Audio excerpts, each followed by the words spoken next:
The Late Night Alternative with Iain Lee on Talk Radio. We have ways of making you talk.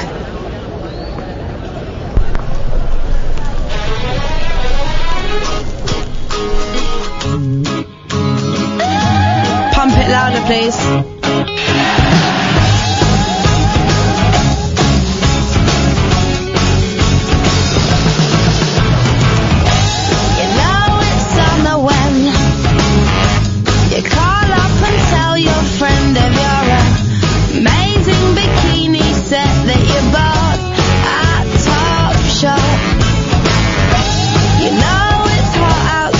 When things are really going right, and it's still light at night, and in the pubs there are no fights.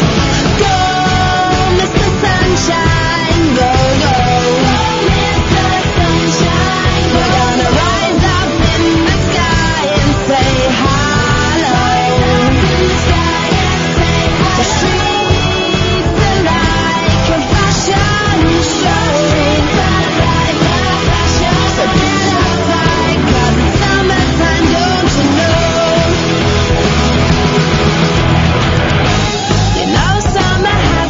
Off when all the boys have got their shirts off, even the fat old men with their hairy chests, when keeping them on would be best. Some girls walk around with nothing on, 'cause they know the sunshine won't last long, so they really have to market themselves, 'cause in winter they'll be left on the shelf. Go, Mr. Sunshine, go, go.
Listener, Late Night Alternative, I'm Iain Lee, you are? Catherine Boyle. Excellent stuff indeed. 0344 499 1000 is the telephone number if you want to give us a call. Kicking off with Remy Nicole. Welcome to the Late Night, best kept secret on radio, to absolute idiots, talking a lot of our balls. I tell you what, Sam, why don't you come in for the start of this bit here, because we're going to have a little update on something that we did right at the end of last night's show that some of you, might have missed.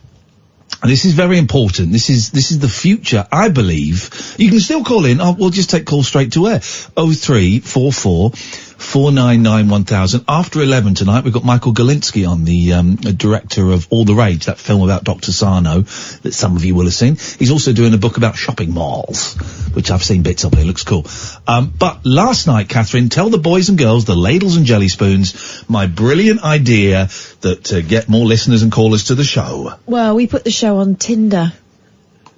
I was hoping you were going to go into a little bit more detail than just saying that, but that's it. That's the essence. That's what happened. We put the show on Tinder with the bio detail of, we want you as listeners, kind of. Okay. Yeah, and we got a few little bites, but we can't tell whether they were bots or not, because well, here's the thing. Here's the thing. Sam is the young person on this team, and he's used Tinder to get romance. It's worked. Now he's got a normal romance with a girl he actually knew the old-fashioned way.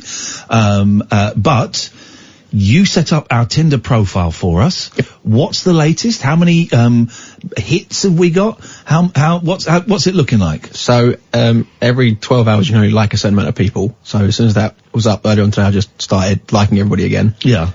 We've had matches with, I'd say total now about 30 or 40 people. That is good. So That I've is good. I've sent a message to all of them Yeah. saying we're on air between 10 and 1. Yeah. Listen here, phone this number. I haven't had a single reply. Okay, so they're thinking about it. Yeah. Is how I interpret Mysterious. that. Yeah. I think that's the way you play Tinder, isn't it? They're playing hard to get.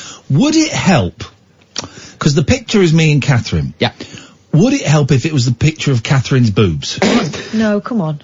No? Come on, no. Okay.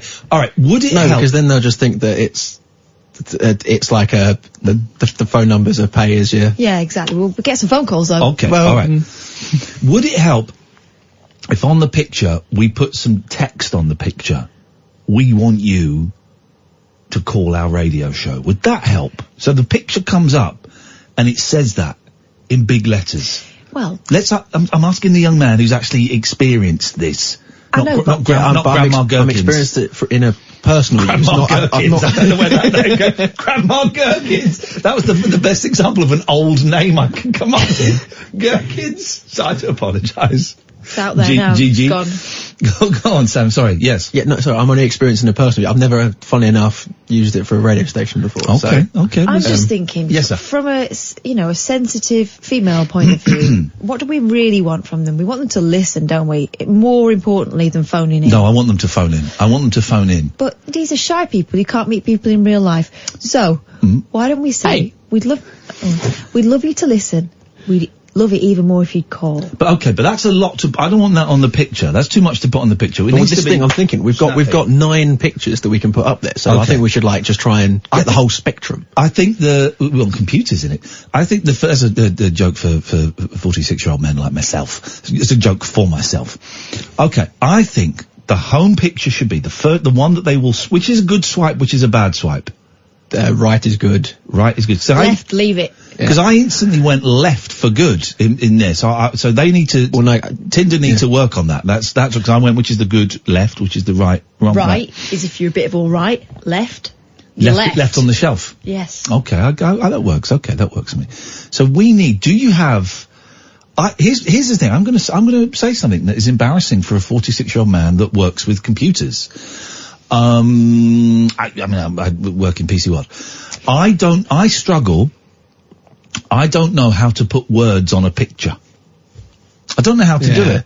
I don't know. I managed to work it out once, but it looked lousy. Sometimes people put and it looks great and it looks creative and artistic and all of this stuff. I don't know how to do that. So can we tweet? This is what we'll do. Sam, can you tweet and we'll retweet it, the original picture, Right. and then one of the listeners can put the text on it. We want you to call and listen to our radio show weeknights from 10. Hashtag TLNA. Boom. And then you can download it. You can rip it from Twitter and you can then upload it to Tinder. Sure. Does that make sense? Yeah, that works. All right. This is it. This is going to happen. I don't know. We got no one has got back. No one has replied. Okay. No, other than that one person last night. Very, very early days. This is what I think. Can I call you Grandma Gherkins for the rest of the night? I think it's such an endearing, charming name. Grandma Gherkins. It was it was the only old name. I don't know what that look means, Sam. Is that a good look or is that a bad? Is that a left look or a right look? I'm left. I'm pretty. Okay. But is she saying with that look, yes, you can call me Grandma Gherkins, but I resent you. I hate you, or no, don't call me Grandma Gherkins. I'm thinking maybe the gherkins might need changing, but that's what I'm getting from that. I know what. Why don't you ask her? I'm not going to do it. She looks furious. You ask her. No, I don't have the nerve for that. I'm swiping you both left. Hang on. Is your phone in here? No. I was going to text I'm you. a professional. Okay. So, Grandma Gherkins? Say it again, I dare you. Gaga gherkins. Sorry? Gaga gherkins. That's like you can make it cuter. Gaga Gherkins? That makes it sound like she's a lunatic smearing fecal matter over genitals. That's what that sounds like. Totally insane. Grandma Gherkins sounds so suave and sophisticated. It sounds homely. We had I tell you why the reference to fecal matter on genitals. We were watching. I don't know. It was Come Dine With Me or Four in a Bed, and someone presented a meal or something, and they went, I know this is insane, right? And it was just like jacket potato with chips or something weird, but not insane. We kind of both said almost simultaneously, that's not insane. What would be insane is if he walked out with fecal matter smeared all over his penis. That would be insane. We both jumped to the same image. Yes. Isn't that wonderful? You two have been hanging out too long. We have been hanging out too long. Right, if you tweet that picture, Yep. Then I will retweet it, and then one of you, dear listener, if you can put on this picture, we want you to call and listen to our radio show, hashtag TLNA, weeknights from 10, on DAB, app and Talk Radio. Wow, that's catchy. Yep. And you said no to my suggestion because there was too many words. What, remind me what your suggestion was. You don't remember it. We'd love you to listen. We'd love you to listen. Yeah. We'd really love you to call. Okay, thank you very much. It's because it's love, you know, Tinder. Oh, someone's put hashtag TLNA on a GIF of a piece of cheese being chucked at a bell. Oh, bell cheese. Bell cheese. Thank you, Gemma. How the hell did you do that? 0344 499 1000 is the telephone number if you want to give us a call. We will take calls straight to air, although not from Ken in Newcastle who's calling in. I don't think we want to promote his. Actually, let's just for a second. Thank you, Sam. Hey, Ken. Why are you so obsessed with sex? Ken, let me get a word in. I've got something really important I need to tell you. You're Ken, my show, my rules, buddy. You want to come on, you follow my rules. I've got something really important to tell you, Ken. You ready? Good night. You have a lovely night. There we Bye go. bye. There we go. He won't talk to us. We didn't get any of his call, unfortunately. That guy preaches hate and homophobia and Islamophobia, not anti-Islamophobia. That would be good. Very interesting insight on James Wales' show, though, wasn't it? I wasn't. As soon as I hear that annoying, bigoted voice, I switch off in my mind and go to my happy place. 0344 499 1000 is the telephone number if you want to give us a call. Now would be a great time. I'm going to retweet that picture. If anybody has the technology to put those words on, may God bless you. This is going to be a great show. The Late Night Alternative, weeknights from 10 with Iain and Kath. Experience the unconventional. Hello? The unpredictable. Don't you think that's a bit weird? And the completely unorthodox. It was my birthday. With rule-free Iain Lee. I was just trying to generate a bit of content. The Late Night Alternative with Iain Lee. Hate alarm clock, hate going to work. On Talk Radio. Okay, well done. I've retweeted the picture and Jasmine has put on approximately a third of the words that I asked for, so thank you, Jasmine. Would also be great if it was all the words and also a font that could be read. That would be very, very helpful to us. Billy McCurdy's done it. Billy's done it. There we go. Right, Billy, could you do it again and take off the quotation marks around it? I was just using that in the text of the tweet to indicate. So if you could do it again, Billy, then boom, that is it, and we've got our image. Thank you. 0344 499 1000. It's going to be some show tonight. Very strong vibe. Isn't it? We want you. ... to call and listen. Isn't it more that? Okay, it could because, be, but it's like, first of all, you're coming round to my way of thinking that the words are right, so thank you. Well, that's great. no, if we're going with this... Big step. If we have to go with this... You should be very proud of yourself. I'm proud of you. Well... Sam's proud of you. I know your mum and dad are disappointed in you, but that's something you have to deal with on your own with them. Can't help you there. So, if you insist on this wording, which I think it's clumsy, but if you're insisting on this wording, we want you is the thing, isn't it? And then it's, but not in a sexy way like everyone else on here, is basically what you're saying. We want you, so get rid of the speech marks. We want you ... to call and listen to, and you missed off the hashtag on TLNA. This is going to be hot. By the way,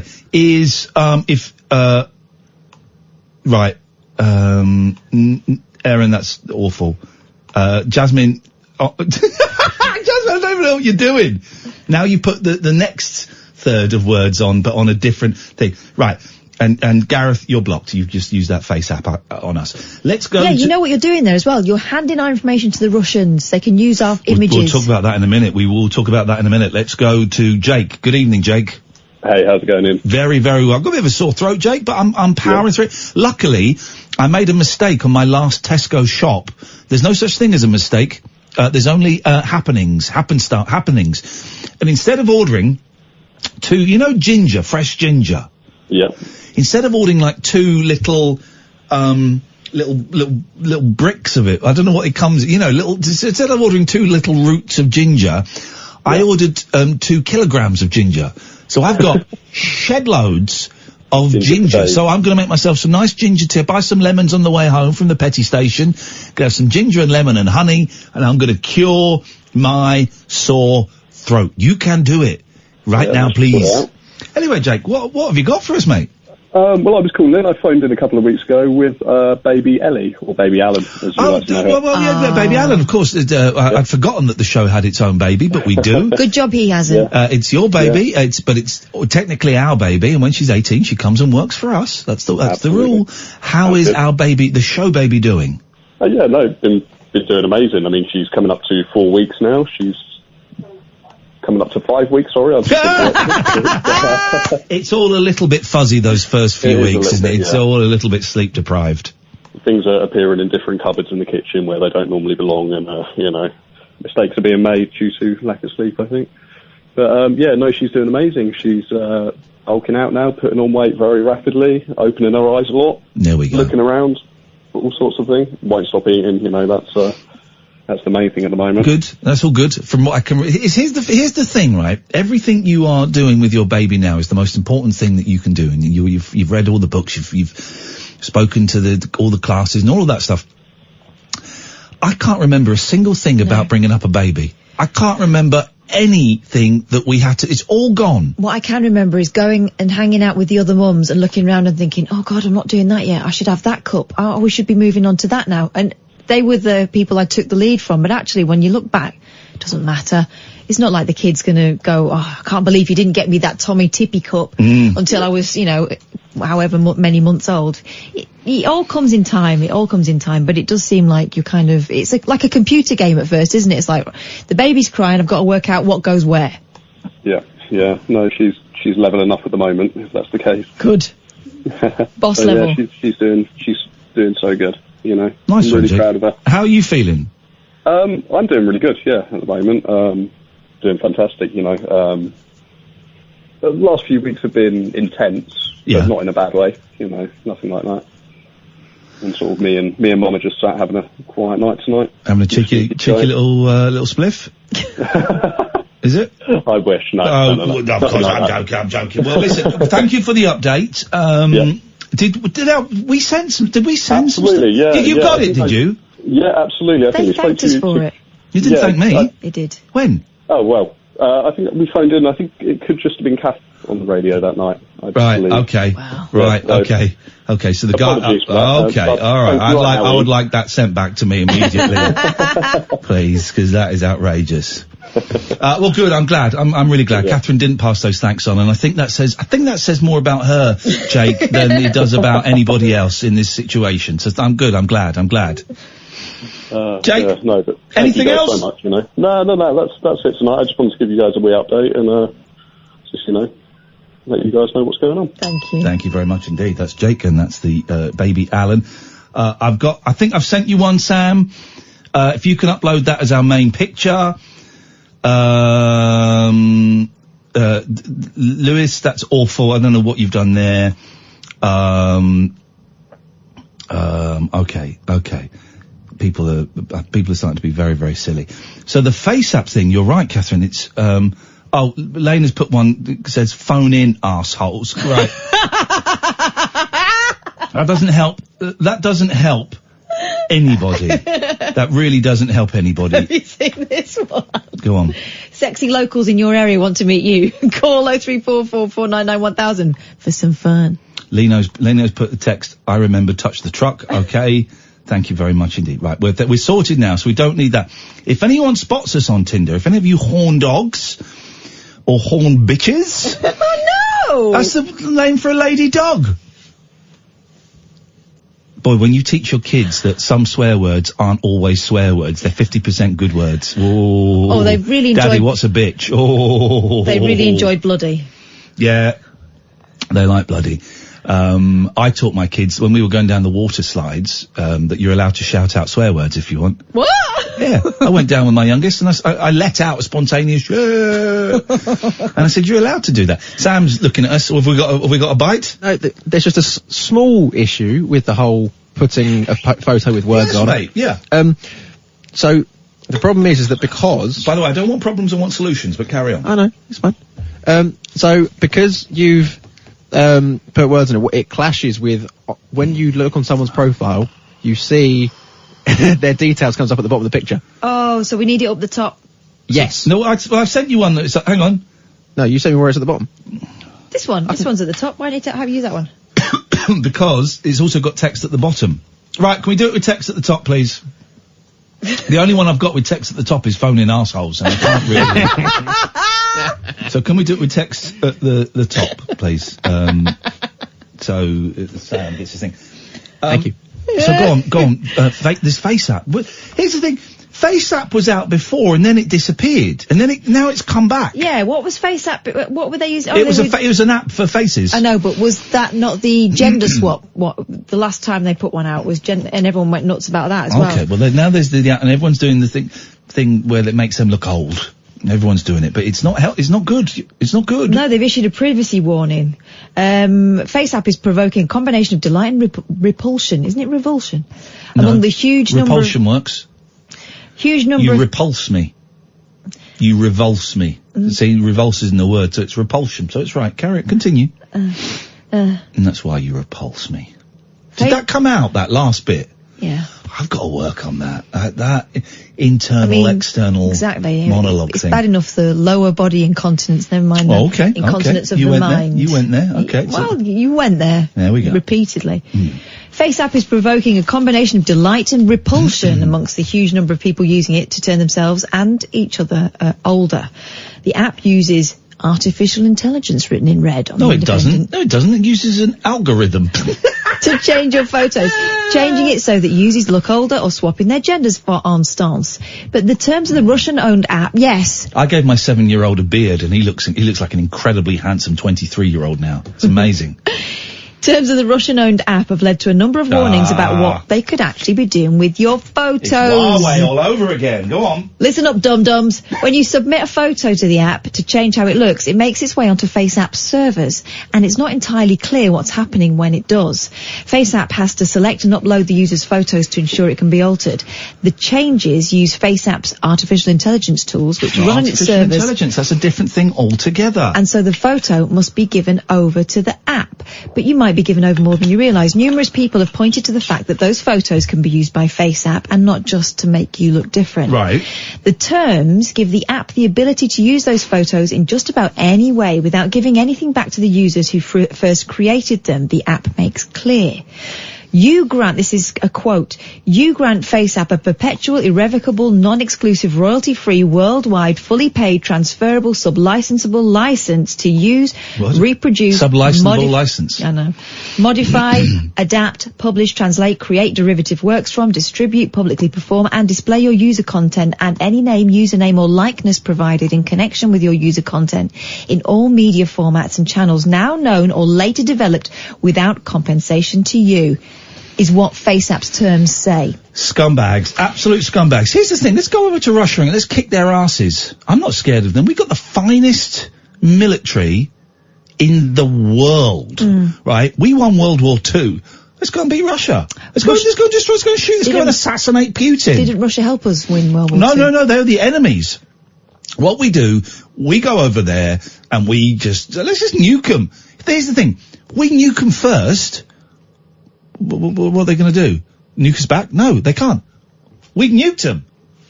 It'll be worth taking a nuking from them anyway, just to beat them and nuke them. That's what I say. Sam, you're laughing there. What are you laughing at? Hate to bring in another issue. Jesus. It's very big. I need it slightly narrower. Just slightly. For the love of God. Because for some reason, the picture size, it just cuts off some of the words on it. Just a little bit. I need it slightly narrower. Could you make it slightly thinner, please? Sorry, it's not my fault. Plain Tinder. Slightly narrower. So, The company's privacy policy makes clear that it's able to collect and store information from your phone and that it might be used for advertising or other forms of marketing. Such terms are fairly standard within these apps, and it's required that such an app will have some access to photos to fulfill its functions, but the fact that so little is known about the app and it's made by developers in Russia have led some to warn it's best not to use it or be careful when doing so. 0344 499 1000 is the telephone number. Don't use the Faceapp. Let's go to war with Russia. This is some show. We're 28 minutes in and we've already discovered quite a lot. I'm going to blow your mind in a minute. This is Talk Radio. Experience the unconventional, Evening, boss. the unpredictable, and the completely unorthodox. Exactly. With rule-free Iain Lee. The Late Night Alternative with Iain Lee I've got no internet for the last 4 days. on Talk Radio. Can we play that Paul Ross trailer again? Because I'm not quite sure what I heard there. Can you drag it down and play it again, please? Early show. On Talk Radio. Here it comes. The time has come, the Paul Ross Guy said, coming to up. talk of many things, this wild and whirling, wonderful world and the weird stories that it brings to us each and every weekday morning from 1 to 5 a.m. on Listen, the Paul. late, early show. Listen. You know what? We've already visited 55 countries. Join us for a fantastic There's a trip of guy exploration right speaking, it's around not the globe. The surf report is there's not very many waves, but it's a beautiful day. It's the stimulating radio encounter of the interesting kind. But a lot of people just come for the sheer fun. The light. A lot of people just come for the sheer what? Fun, I'm hoping he's saying. Fun doesn't end with a cuss sound. A lot of people just come for the sheer bleep. That's outrageous behaviour. I mean, I listen to Paul on the way home, but I switch it off by about 2:15 because that's when I get home. What happens between 2:15 and 4 o'clock? Outrageous. 5 o'clock. Outrageous behaviour. Good job Ken doesn't listen. Good job. Right, Sam, I'm sending you what I'm hoping is going to be the last one. There you go. There you go. And thank you to Joe for doing this. Joe is a great guy. Let's see. Let's see if this works. Is that going to work for you, Sam? I think so, yeah. We're going to get so much listener interaction with this news. Honestly, trust me, this is going to be the big thing. All we need is one of the newspapers to run a story about bisexual, depressed, divorced comedian Iain Lee being on Tinder, and we quids him. It's all we need. One little story like that. Perfect. Looks beautiful. Does it work? We're up there. If you spot it, if you're going on Tinder, guys, and you spot it, take a screenshot and let us know that we've still got it. Okay, please. Here's the thing. Listen to this. The story is irrelevant, actually, but there's something I picked up in this. Mm-hmm. For 5 months, she lived in a remote... Filmmaker went to the Congo for a documentary and stopped a tribal murder. That's the headline. For 5 months, she lived in a remote African village with pygmies to observe their unique way of life.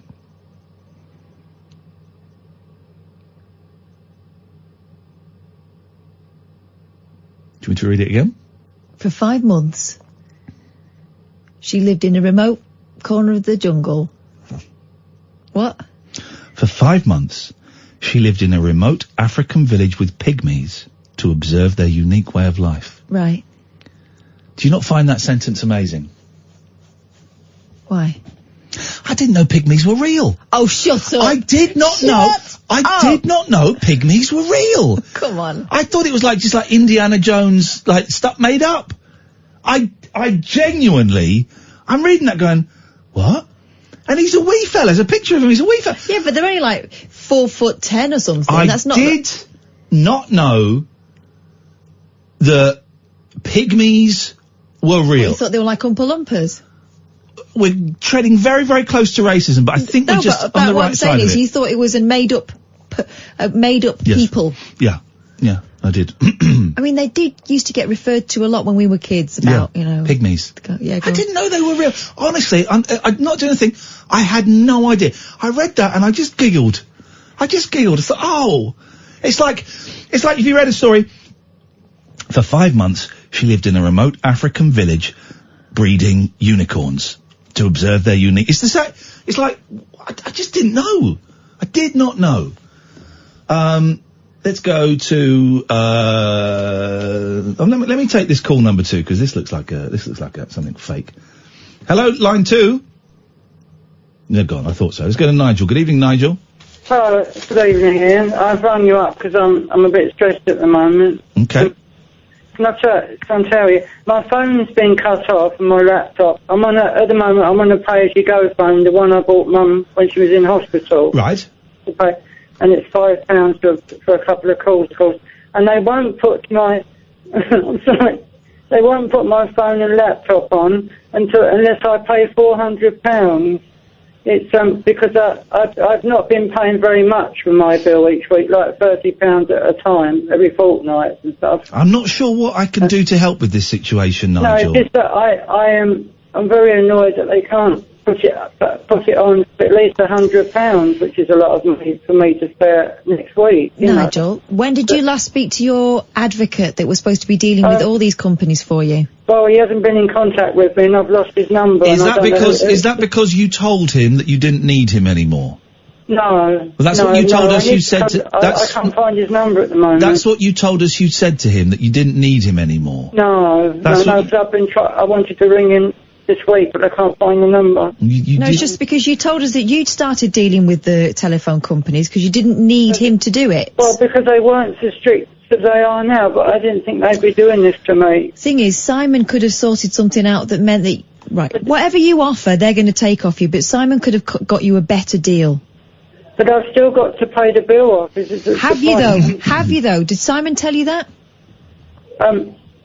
No, he doesn't know about this bill, I don't think. Okay, Nigel, you really need to find Simon's number and get... It wasn't Simon that I talked to. It's somebody else that he puts me on to that works. Okay, well, you need to find his number and speak to whoever that is there, because you need them to help you sort this out. But, so they're not gonna... I'm not gonna be able to listen to the radio, because I can only get it on the internet. Okay. And I'm so depressed. I know you are, Nigel, but I know you are, but it takes me off Mum, to listen to you on the radio and talk to my friends on Facebook. Nigel, this is going to sound really harsh, but Nigel, Nigel, please listen. This is going to sound really harsh, but I'm not sure what more me and Catherine can do to help.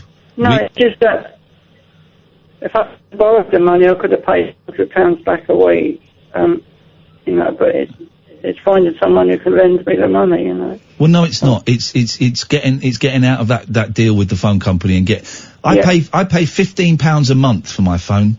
And of course, that's really cheap, isn't it? Yeah, I pay £15 a month on gift-gaff, and I get unlimited texts, unlimited calls, I think, and I get like 20 or 40 gigabyte of data.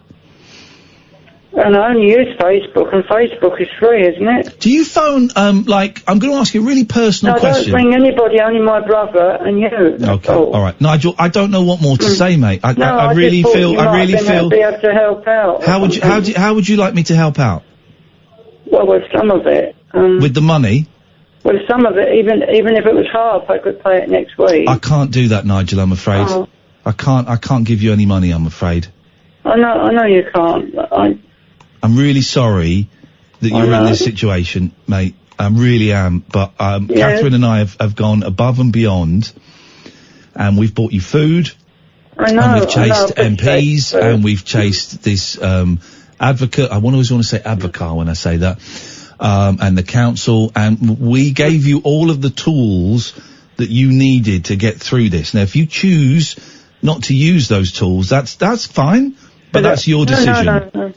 The electric people are more understanding because you can pay whatever you can afford. Yeah, the advocate, here's the thing, the advocate, we gave you all the tools to help, wouldn't have solved everything, would have helped the situation. No, but I think, I went to see my friend in Tunbridge who lends me a bit of money to help me out each week. Getting lent money isn't going to solve the situation, Nigel. You need a fundamental changing of your attitude and of your lifestyle, because it's unaffordable. He said to me, Ian, he said to me, that it's a rip-off, what they're doing to me. It's a rip-off. Who's doing to you? Well, it should never be that much for what I do. I've said that before as well. It's a rip-off, yeah. I've said that. But somehow you've got yourself into that deal, and And they won't put it back on until I pay them £400. Well, you need to speak to the advocate to find out if you actually need to pay that or if you can walk away from it. Well, perhaps you can contact them for me and talk to them. Yeah, you need to find it. Well, yeah, I'll try and get into... I've got this phone now, which is a pay-as-you-go. Yeah. And I'll be able to ring... ring them. My friends on... Yeah. Well, don't... I'll be able to ring them on this one, won't I? Ring the advocate. That's all you got to do. And don't make too many phone calls, because pay-as-you-go is very expensive. Well, I don't know the advocate number now. I've got to ring the warden to ask her to tell it. Brilliant. Then do that. Do that. And listen, Nigel, seriously, and really seriously, stop phoning the companies and organising your bills. That's what the advocate is there for, and they do it for gazillions of people, and they know how to do it in a more effective way than you do. There must be a cheaper way of getting the laptop. Nigel, speak to the advocate. He knows it. Speak to the advocate. All right, get in touch with them and speak to them. Will I go to prison if I don't pay that £400? I don't think you'll go to prison, no. No. No. Speak to the advocate, Nigel. He will be able to help. He might be able to fix me up with a better deal. I don't quite know how it works. You need to speak. You need to speak to him, Nigel. All right. I'll call my warden first tomorrow. Okay, brilliant. Give them a call first thing in the morning. She's in touch with them, you say. Beautiful. She brings the food. Well, then you stay in touch with. You get in touch with him and you hold on to him. You've got to use the advocate like it's your manager, right? Let them negotiate for you. Don't you get involved, because as soon as you start offering them money, they'll say, "Yeah, we'll have that." He knows better how to get a really cracking deal for you. Okay. Because each time they're asking me for more. I know, Nigel. So don't talk to him anymore. We're going round in circles. We've told you what you have to do. Okay, all right. At least I can ring the phone and talk to you, can't I? Which is good. And we always call everybody back, so that's good. All right, Nigel. Best of luck. Thank you very much. Take care. Bye bye. 0344 499 1000. This is Talk Radio. The radio show for people who know the best part of the day is the night. The Late Night Alternative with Iain Lee on Talk Radio. We'll get you talking. Sam, you didn't know that pygmies were real either, did you? No, I didn't know what they were at all. But you'd heard of pygmies? Yeah, well, kind of. It's not, because I didn't know what they were, I just assumed it was like the pigment thing, like, you know, because of the pigmentation of your skin and stuff, so. What? Ooh. It's got a little bit chilly in here. I'd close your mic if I were you, Sam. 03. Honestly, it's a show that is steered, captained and managed by 3 absolute idiots. 2. Huh? Thank God I'm here. 3? Come on, man. I just said to Kath, have you got any cough sweets? She went, no, I don't think so. I might have some throat sweets. I mean, yeah, it's the same. It's not. What, you think a cough sweet makes you cough? No, it makes you stop coughing. Yeah. What does a throat sweet do? Stop you having a sore throat. You'll have a sore throat, man. Oh, that sounds like I was going to strangle my good friend Catherine. It does, doesn't it? Yeah, it does, doesn't funny it? That. Not funny though, threatening. How come when I'm sat in this... Can we try something for 15 minutes? Mm-hmm. Right. Last night, I sat in Catherine's chair, she sat in my chair. We got boom, boom, boom, so many phone calls, right? Tonight, I'm sat in my chair, Catherine is sat in Catherine's chair. We've not had many phone calls. Until 11 o'clock, till we have our guest, Michael, on. Can we swap chairs and just see what happens? Would that be all right? I'm wondering. 0344 499 1000. Kathy's going to take the calls. Maybe I should say the phone number. Maybe that's... All right, fine. 15 minutes. Let's just see what happens. Very interesting experiment. Oh, we swapped around. A little bit windy tonight. I do apologise. Oh, this chair is hot. Okay. Hello, dear listener. If you'd like to give me a ring, I'm on 0344 499 1000. It'd be so nice to hear from you, and I promise I won't kick you up the bum like what Iain does.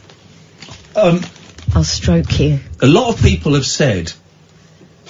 I asked yesterday what people were thinking, you know, why people thought we weren't getting many callers, and a lot of people said, and I have to take this on the chin, that I'm off-putting. No. Yeah. Well, right, so you agree with them. Interesting. A lot of people said that I was off-putting and that I could be rude to callers. Now, I dispute that. I'm only rude to people who are idiots or dicks. But I'm going to try. So I'm just going to stop you there because I'm about to get a phone call. But You're joking? No. Has it worked? Did it work? It might be a complaint. I'm gonna try and be nice to people from now on. 03444991000. I'm going to try and be nice to callers. Okay. And people, and see if that Alright. works. But if people are idiots... Let's hear your nice voice. This is it. Oh. What do you mean? I'm doing my nice just voice. Soften it a little bit. This is soft. What you need to do, I was listening to Radio 4 yesterday. Oh, yeah? And someone was on there and they were saying that they'd had, was it Radio 4? No, it wasn't. It was Adam Buxton's excellent podcast. And he and his friends were talking about how they'd had voice training when they did some work for Radio 4. Oh, yeah. And they were told that what they need to do is kind of caress the listener. They got the Radio 4 kind of soft speak. Yes. By talking into the microphone as if they were next to someone in bed. Hello? No, not like that. Can I have a blowy, please? Oh, my God. Nice. Do you want to take the money now, or...? Oh. No, nicely. In bed with someone you know and like. Hello, Mum. Do you want a cup of tea?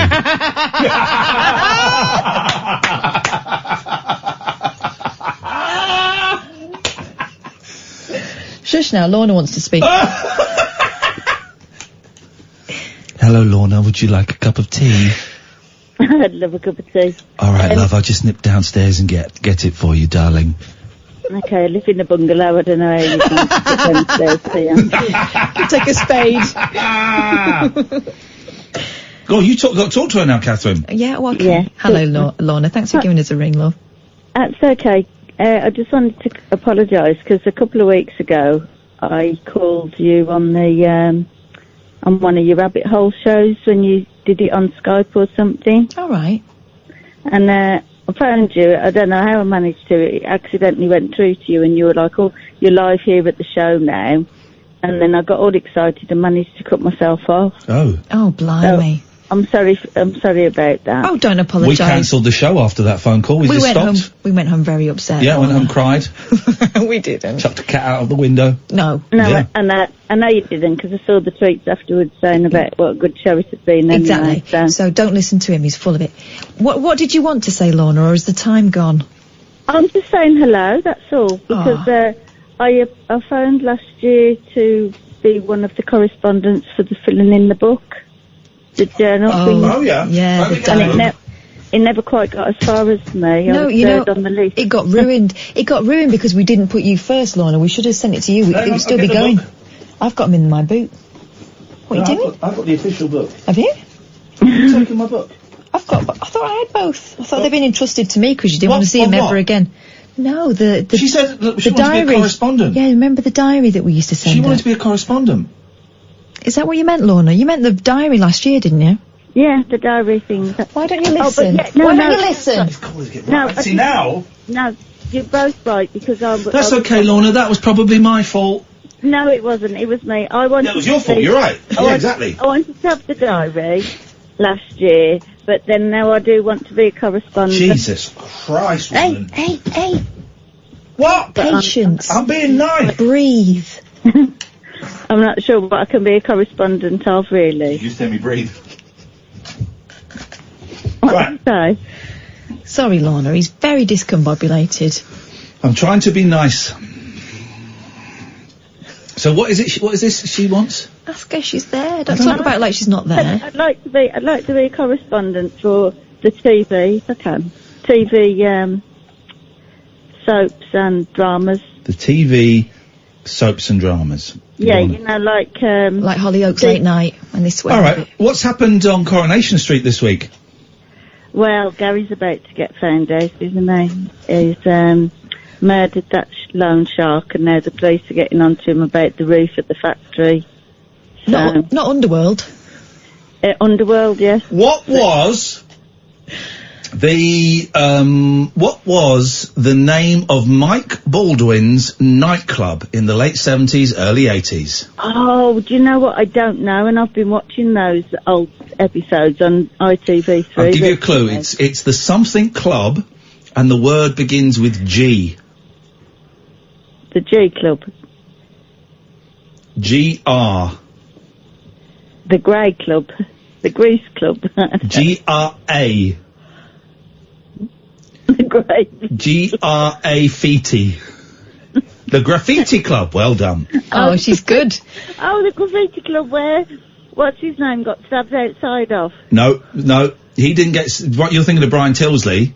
That's it, yeah. He got stabbed outside a nightclub in Slough. I like this though. Lorna is remembering the soaps but not remembering them right. So it's like talking to my mum about the telly. I like it. Mixed up telly correspondent is Lorna from now on. I give you my permission and my royal She's sanctions. on. Oh yeah, she's on. Definitely ring the bell. Ring the bell. Thank you. Thank you, Thanks, Lorna. Well, we can send the diaries out again. Can we? Yeah, we can do that again. Do you still want to do it, Lorna? I'll have a go if you want, yeah. All right then. Well, I'm going to pass you back to Sam. He'll take your details and we'll send it out to you.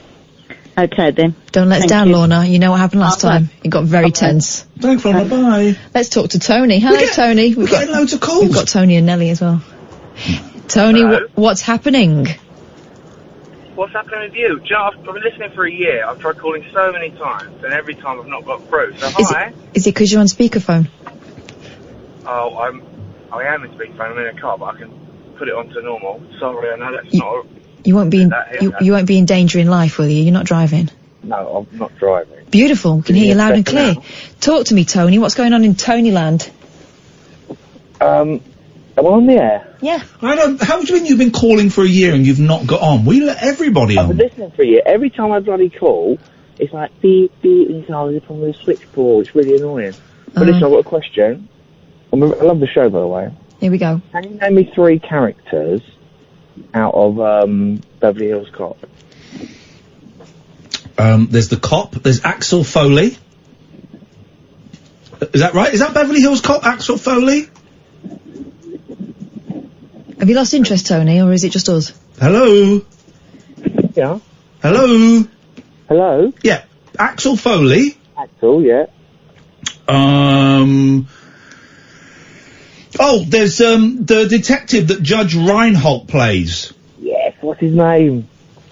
It's, Rosebud. Not Rosebud, Rosewood. Rosewood. Billy Rosewood. And there's another, come on.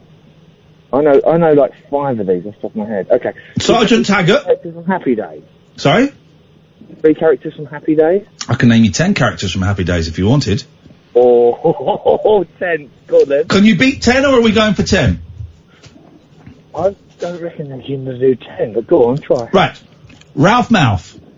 Yep. Potsy Weber. Yep. The Fonz. Yes. Richie Cunningham.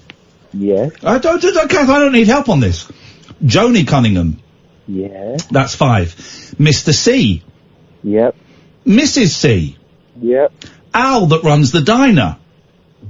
Al's diner, yeah. Leather Tuscadero. Who? She was played by Susie Quattro. She was the Lady Fonz. And Mork. Who's Mork? Oh, Tony. Mork and Mindy. But he's not in it. Dun dun dun dun dun. Yes, he was, mate. Mork started in Mork. I could probably do you another 5. I didn't know that. I could do you another 5 if you wanted. Chachi. Yes, that's what I was waiting for. Laverne. You totally owned me on there. Shirley. Yeah, you're getting spanked, Tony. The guy that owned Al's Diner before Al was the guy that went on to play Mr. Miyagi in The Karate Kid. I can't remember his name, but him. I need one more to make it 15. Knowledge about, haven't I? One more to make it 15. Wasn't there a waitress? No. Alright, you got me at 14, Tony. Alright, 3 characters for He-Man. Get out of town, boy. Let's have a word with Nelly, because I was going to say, I'm sure he won't get us to list things, but that's exactly what he gets us to do. That's his thing. Nelly, what you want? Hi, hello. So I've got a bit of news. I was let's get this out there. I've got another baby on the way, me and my wife, which is great. Congratulations. Congratulations. So, can I have my karaoke correspondence job back? No. He needs the money. Your baby needs to know that parents can be failures. Right. Well, I've got some karaoke news. Sing us a song and we'll consider it. What But, Sing us the theme tune from Happy Days. Let me think. Oh, right. Okay. Can you just count me in? 1, 2, 3. It's a quicker tune on that, isn't it? Well, just you count yourself in, you prune. 1, 2, 3, 4. Sunday, Monday. Hang on a minute. You don't do 1, 2, 3, 4. So you did a beat. You left a beat. 1, 2, 3, 4. Sunday, you go 1, 2, 3, 4. Sunday, Monday, happy days. Tuesday, Is the first day Monday? Starts on Monday, Sunday? No, Monday, Tuesday, happy days. Sunday, Monday, happy days. Tuesday, Wednesday, happy days. Thursday, Friday, happy days. The Saturday, weekend comes, the having cycle fun. hums. We're grooving all week with you. Shall I sing the Friends theme instead? Yeah, go on. Cut them off whenever we're done. So no one told you life was gonna be this way. Your life's a dog. Hang on. Thanks for your call, Nelly. I really appreciate that. Poor baby. Not a chance. Not a chance. 034. So we get more calls if you sit there. 499 1000. All right, I'll sit there for Michael Galinsky, our guest after 11, which I'm really looking forward to, and then we'll swap again because we seem to get more calls. Well, I might have broken your duck now. You might be all right. Don't touch my duck. Can you get pet ducks? Yeah. I'd love one. Get one. All right, I will. I think the cats will eat it. Okay, fine. I'll have the rest. Gives me a terrible indigestion, duck. Very greasy meat. Yes. I don't know when our out time is, so you'll... I do. 03444991000 is the phone number to ring. We'll be talking about whatever you want. After we've spoken to our guest who's coming up, Michael Galinsky, who's talking about a film about a man who says that back pain, the source of back pain, may be your inner rage. All in the mind. So, if you've not watched the film, you might want to watch the film after speaking to him. And if you have watched the film, we want to speak to you after this message from the news desk. It's the news coming up now on Talk Radio. Across the UK, online and on DAB. The wild man of late night radio, Iain Lee. Differently interesting nocturnal emissions from a legend of late night radio. On air and off the leash. The Late Night Alternative with Iain Lee. On Talk Radio. We'll get you Sunday, Monday, happy days. Tuesday, Wednesday, happy days. Thursday, Friday, happy days. The weekend comes, my cycle hums, ready to race to you. These days are I'm being free. These days are share them with me. Goodbye, gray sky, hello blue. There's nothing can hold me when I hold you. Feels so right, you can't be wrong. Rocking and rolling all week long. These days are I'm being free. These days are share them with me. Gonna cruise her around the town, show everybody what I found. Rock and roll with all my friends, hoping the music never ends.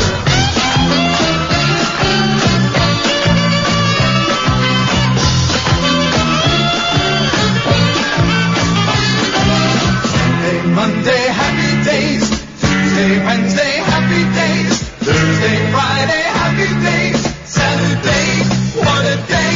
Grooving all week with you. These days are share them with me. These days are happy and free. Hello, sunshine, goodbye, rain. She's wearing a school ring on the chain. She's my city, I'm her man. I'm gonna love her all I can. These days are share them with me. These days are happy and free. Goodbye, gray sky, hello blue. Nothing can hold me. This feels like an infinite remix of the Happy Days theme. It's a very strange mix. Anyway, we're done. I named 14 characters from Happy Days. How many could you name? Good evening, dear listener. I'm choking a little bit. I've got a bit of a sore throat. It's one of those weeks, having a tooth taken out and then a sore throat, but we'll get back. We'll get through. This is the Late Night Alternative with me, Iain Lee, and Catherine Boyle. You can give us a call, 0344 499 1000. Sam, could you do us a favour? If any, can you only put callers through for this next bit that want to speak to our guest? Because we might get a few calls from people. So if, I don't know if Billy wants to speak to our guest or if he wants to mess around like a pudding. As that's what we generally do. But you may remember, a couple of weeks ago, I came in and said I'd seen this amazing documentary about this guy called Dr. Sarno, a real doctor, and it had, I don't want to say cured, because cured is a very heavy, word, but it had pretty much got rid of the crippling back pain that I had bored you all with for weeks and weeks and weeks after I did 410 dabs. I was showing off and I did 410 dabs and then I couldn't walk for weeks. And poor old Catherine would have to put up with me coming in, just lying on the floor and stretching and moaning and asking her, I do think this is probably, she could do me for this. I would lie on the floor and I would put my legs to one side and my back I would twist the other way. And I would get Kath to kind of push me so that it went as far as it could.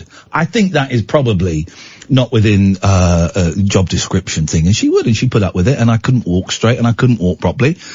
And, our next guest sent me a tweet. We'd spoken before and, said, I got this film about this guy, who talks about back pain. And you might be interested in watching it. And I'm like, yeah, sure, I'll watch a film. Always on the lookout for new documentaries and for new interesting things that we can bring to the show and share. And I watched it. And I watched it over about it took me about 4 sessions to watch it. I didn't sit down and watch it all in one go. So I did it in about 4 chunks, right? And after the 4th chunk, after the final 20 minutes, my back pain was gone. 90 to 95% gone. It was a little bit stiff. There was a little bit of a throb. But it was gone. It's the weirdest thing, right? And you know me, dear listener. I'm pretty rational. I don't buy into, kind of mumbo jumbo and chakras and, pineal glands and all of that stuff, right? All I can do is share my story. I watched this film over 4 sittings, and at the final chunk of the film, my back pain went. So, I got in touch with my sister, who is even more rational than me. She's a really bright woman and is more rational than me. And I said, look, this is going to sound nuts, but I've just watched a film and my back pain is gone. Have you still got back pain? Come here, Kath. And she said, yeah, I have. I said, right, can you watch it for me and just let me know if anything happens? And she went, yeah, sure. And she got in touch with me the next day and said, this is amazing. My back pain has gone. And this is my rational, sensible, down-to-earth sister. You know my sister, don't you, Kath? And she's not the kind of person that would, she's not all crystals and brown rice and stuff. No, she's a rational woman. Yeah. A woman of science. And it's a documentary. You've not seen it yet. You should watch it because it's a really interesting story. I'm kind of afraid of what powers it may harness, given some of the stories we've been hearing. Dear listener, some of you have watched this film. If you've watched it and have positive effects, negative effects, zero effects, give us a call, 0344 499 1000. But let's get to the director of the film, Michael Galinsky. Good evening, Michael. Hey, how you doing? Yeah, I'm doing very, very well, man. Now, first of all, let's get, where exactly are you? You're in the States. Where are you right now? I am in Chapel Hill, North Carolina.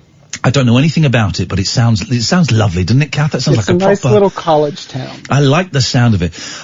Now this isn't the first film you've made. You've made quite a few. Why did you make this film about Dr. Sarno? Well, as you saw, it's a very personal story. When I was in 2nd grade, my dad almost died of an ulcer, and then a couple weeks later, he had whiplash. And my dad was a psychologist, and one of his colleagues handed him Dr. Sarno's book, and this was actually after 6 or 7 years of suffering with the whiplash that someone handed him this book. So it wasn't overnight. Yeah. But overnight, he got better. Just from reading the book? From reading the book, because he understood it. As a psychologist, it all made perfect sense to him, and he was able to say, this makes sense, I understand how my emotions might affect my body, and I can fix myself. And my dad was, I'll be charitable, he was cheap.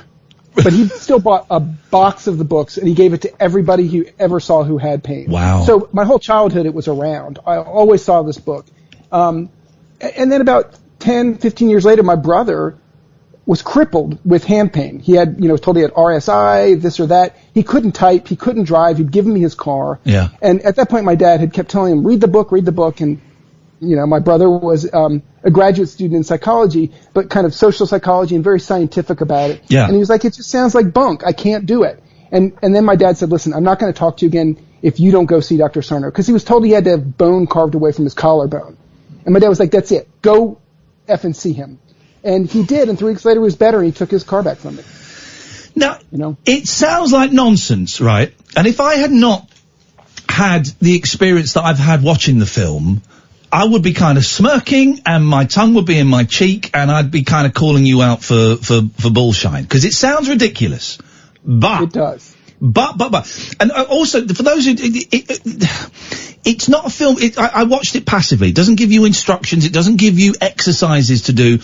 I watched it passively. It's a really beautiful film. It's a really interesting story. There's loads of stories going on. There's the story of this Dr. Sarno, but actually that's almost kind of secondary. The film I saw, Michael, is about fathers and sons and fathers and their children. That's, your slightly awkward relationship with your dad, and then your relationship with your daughters. And my relationship with my mom as well. Yeah, and your mom, yeah. That for me is kind of the essence of the story. And then the whole Dr. Sarno stuff is going off in the background. But, can you explain how it works? Cause like your dad, I got it. I watched the film and it made a lot of sense. I do therapy. I go to 12-step groups. I know about trauma, and we talk about it on this show quite a bit. But so, in essence, what is Dr. Sarno saying about pain that is different from what perhaps established medicine says about pain? Well, the last line of the film sums it all up perfectly. He says, someone had just given him a book filled with stories of the Thank You Dr. Sarno project. It was the day he was retiring. And he just held up the book and he said, it all comes down to one very simple idea. The mind and the body are intimately connected. That's it. That's the whole story. The problem is the biotechnical approach to medicine has ignored that, has kind of said, well, the mind and the emotions, we're going to ignore them because they're just too messy to think about in a structural scientific method kind of way. So let's just look at how things affect the body. Mm. And so over time we kind of lost this really present conscious knowledge that our emotions affect us. And so medicine in a way pretends that they don't because it's just too messy to deal with. Now you say something in the film that people with back pain, sorry, I'm swallowing because I've got a sore throat. I don't think you can fix that. That's just a bug. People with back pain, if they go and get x-rayed and stuff, there'll often be something wrong with their back physically. There'll be like a little chip here or there'll be something rubbing. But then if you were to x-ray and do the same tests on people that don't have back pain, you'd also see inconsistencies, wouldn't you? You would. And so it's really not a very scientific way of approaching the problem. If someone has pain, you say, okay, let's x-ray this or let's look at the soft tissue. Now, it's very different, say, if you have a broken bone. We all know that a broken bone causes pain. That's, everybody who presents with a broken bone will have pain. But everybody who presents with a herniated disc or some kind of tissue abnormality does not. And they've done dozens of tests. There's actually a woman who writes for the New York Times. Right when we were starting this book, she'd written an article about how there was a big study where they put 300 people in an MRI machine and the radiologist couldn't tell you who had pain. And she says, I wonder how this is going to affect things. That was 2004. 2006, she wrote about another study and said, wow, they're not really connected. She's written like 5 articles like that, and she says, what the hell is going on? This isn't science. There's been no study that says, all these disc aberrations are proof that there's pain. It's just the opposite is true. Well, here's the thing. When you sent me what the film was about and when I started watching it, and the thing that really got it for me is that Larry David is in it. It was one of my favourites, and Howard Stern I'm not a massive fan of, but I'm more of. And the fact that they're in there at the start, both saying, he changed my life, he changed my life. And Larry David talks about weeping when he realised what Dr. Sarno was saying to him. That kind of got me in. But I was thinking, this is going to be some kind of new agey, Deepak Chopra kind of Ayurvedic type thing. But Dr. Sarno, he's a real doctor. He's studied medicine, and he came up with this how did he come up with the theory that pain, specifically back pain, but other pains as well, are based, formulated from traumatic events as a child? Well, so he started studying medicine when Freud was not completely out of vogue. So he had an understanding of the psychosomatic aspect of medicine. He passed away at the age of 93, one day short of 94, the day before the film opened. So he had been in medicine for a long time. Yeah. And, you know, what he was taught about back pain didn't seem to help. He was working at kind of a back pain clinic at NYU Medical Center for many years, and nothing he had been taught was working. So he went back to look at the data that supported bed rest and exercise and traction, and he found that there was not any. There wasn't any. It was just what people had done. So then he started looking at his patients' charts, and he saw that 80% of them had 2 or more other illnesses which were known to be what they would call psychosomatic, or in other words, mind-body related. So eczema, stomach issues, headaches, migraines. We know this, that like you get really stressed out and you get a headache. We know that when you get really stressed out, you get a stomach ache. So we know that there's this mind-body connection. The question is, when does that become chronic? And so what happened was, once he made that connection that, hey, maybe back pain is connected, he started talking to his patients, and he would say, so what's going on in your life? And someone might say, well, you know, things are pretty good. I've got a good wife, and, you know, my mother-in-law lives with us. She watches the kids. He says, so that must be difficult having your mother-in-law there. No, it's great. She was supposed to be there for a month, but it's been 7 years, and it's getting a little, and he'd be like, you must really be pissed off. God, yes, I am. When they would finally recognize it, it's all that repression of it takes so much energy. Yeah. You know, and that energy, you see what happens when you hold that energy in your body. The book sold millions. I've got it. I've not read it yet. The book sold millions. It was huge, but you show him in the film as still being a man on his own. Not until the end, when he gets called up before a congressional hearing or something, does it look like the establishment is taking him seriously? Right. And they still aren't. But what was interesting about that was someone had sent Senator Harkin, who was a very powerful senator at the time, Dr. Sarno's book, days before he was going to have surgery. He explained that he'd been living on a cot in the hallway of the Senate because he just could not even sit up. And someone gave him the book, and 3 days later he was better. And then a couple months later, he was trying to get his aunt had fibromyalgia. And he didn't make the connection, but he kept getting her.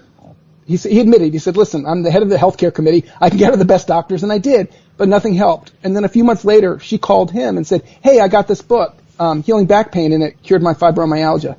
And that's when he determined I have to have this hearing. Now, Catherine is here, Michael, my co-host and producer. Michael. Now, because you've seen me the last sort of about 5 or 6 or 7 weeks actually, in agony, because I did 410 dabs and I put my back out. You know the end of Mary Poppins, the original Mary Poppins, where Dick Van Dyke pretends to be the old fella and he's kind of walking all hunched over. That's Ian, like some days. Honestly, he kind of can't stand up straight. And I was coming in and getting you to twist me and turn me and try and click me, and I was seeing osteopaths. And I was seeing a masseur, and nothing was really happening. And then I texted you, I think, because I finished watching the film on the Sunday. Yeah. And I said, Catherine, you're not going to believe this. My back pain is gone. It's gone. And it's nuts. It sounds nuts, doesn't it? What are your thoughts on it? Because Well, when it worked for you or appeared to work for you, I thought, well, that's interesting. When it seemed to have the similar effect on your sister, then that's kind of made me wonder. And I think it does make sense that suppressed emotion can have a physical impact. We talked yesterday about the fact that when my mother-in-law was dying and I was carrying around a lot of kind of stress and grief and anxiety, I lost about 2 stone in weight without even thinking about it. It just fell off because I just wasn't hungry, and I felt because I wasn't breathing out so well, I felt like I was full the whole time. So I get it. I get that the suppressed emotion can have a physical impact. It wouldn't surprise me at all if this was right. Well, I used to... Devil's advocate? Yeah, go on. Every kid has trauma, don't they? That's a good question, Michael. Every kid does have trauma, don't they? They do, which is why we should be addressing it in childhood, so that we don't carry it on to adulthood. Because the truth is, our brains are much more plastic when we're young. And in fact, Dr. Schechter, who's in the film, has written a book kind of aimed at helping parents help children deal with these things. Now, the problem is I was actually just talking about this today with someone, is when we don't push children to challenge themselves is different than ignoring the fact that trauma takes place. So you have to find that balanced place between saying, listen, I know this is hard, but you better do it, versus do it or I'm going to slap you in the head, you little idiot. You know? Yeah. And so that kind of creating space for this is what we need to work on. The film is called All the Rage. We're going to tell people where they can go and find the film. It's on Vimeo and places like that, and we'll give out and tweet links and all of those things in a bit. So get your pens and papers, dear listener, if you still use pens and papers. I was worried at the start of the film, Michael, that this was going to be some big kind of big pharma conspiracy theory kind of nonsense. But there is none of that in there. It's a very honest account, your personal kind of story. I love the stuff about, you and your dad and your mum and how difficult that, can be. But it has got Howard Stern and Larry David in it. How quick were they to say yes to be part of this? That was not easy to make happen. It took like 5 years to get Howard Stern. Wow. And Larry David, we didn't know he was a patient until we were working on a different project that also involved him, and the people who had filmed with him said, "Oh my God, it was a 20-year-old kid had terrible back pain," and we said, "You should read this book." And he said, "Oh my God, when we were filming with Larry David last week, he called that guy," and we're like, "Oh, really?" So that's how we were able to get him involved, because he hasn't been public about it before this. And he does talk about weeping once he gets. And I didn't watch the film expecting it to make me any better. I thought I was going to watch the film, and it would be an interesting documentary. Then maybe I'd get the book and we'd get you on as a guest and we'd have a chat about it, right? Mm-hmm. But I watched the film. I watched it over 4 kind of days because I didn't have much time. So I watched 20 minutes. And the last 20 minutes I got up out of my chair and I went, Jesus, this is insane. My back is better. That was the goal. Was it the goal? Was it the goal? Because I just assumed it was to tell his story, but that was the goal, to physically help people, was it? We set out to tell his story, and we weren't able to because it was just too hard, and there was so much resistance, and we couldn't find a character, and he wasn't really willing to be one. Like, to be a character, you have to be open, naked, and honest. Yeah. And we couldn't really find anyone that we felt comfortable asking to do that. So I had to take off my underwear and just be naked. Yep. And that's how it ended up happening. When it happened to me again, I said, we have to do this. And really, the most central thing to the whole movie, the foundation of it, is the speech that my father wrote for our wedding. Oh, man. Those bits are beautiful. Really stunning. And the reason that it's so important is because actually, we were going to call the film Story of Pain for a while because everybody's pain has a story on some level. But then that sounded so negative. But it's really still foundational, this idea that the stories that we tell ourselves about ourselves shape our sense of who we are. So if you have a parent who says, hey, you're this way or you're that way, you start to just become that, even though that's not who you are in your core. And so then that dissonance between who you're trying to be and who you really are can be problematic. Now, we've had lots of good, useful tweets about it, and we've had a couple of people that have watched it and it's helped them. And then we get a tweet like this from John. John says, Iain Lee's got a snake oil salesman. No, hang on. He's got the guy who filmed the snake oil salesman on to talk about back pain. Bravo. How much of that, and I would have felt the same if I hadn't have had my personal experience. How much of that have you had about this? Oh, about 95%. Yeah. Because it does sound nuts until you know what he's talking about it. And I had to approach it as he was talking in the film about, it's trauma and it's repression. And I've done a lot of work around that stuff. As soon as I started to accept that intellectually and emotionally, it shifted. But it sounds like bullshit. That's the thing. Well, because we were really taught not to accept our emotions. And so everything that kind of pushes us in that direction, we want to resist, and we can resist it in this framework of like, oh, that's bunk, or that's stupid, or why would anyone think that, when it's still what we've just said from the beginning of the film, the stories that we tell ourselves about ourselves shape our sense of who we are. There's no way that's not true. And the fact that our minds and our bodies are intimately related, both those things are true. And if both those things are true, well, how could it not be true that our emotions affect our health? He calls it TMS, doesn't he? What does TMS stand for?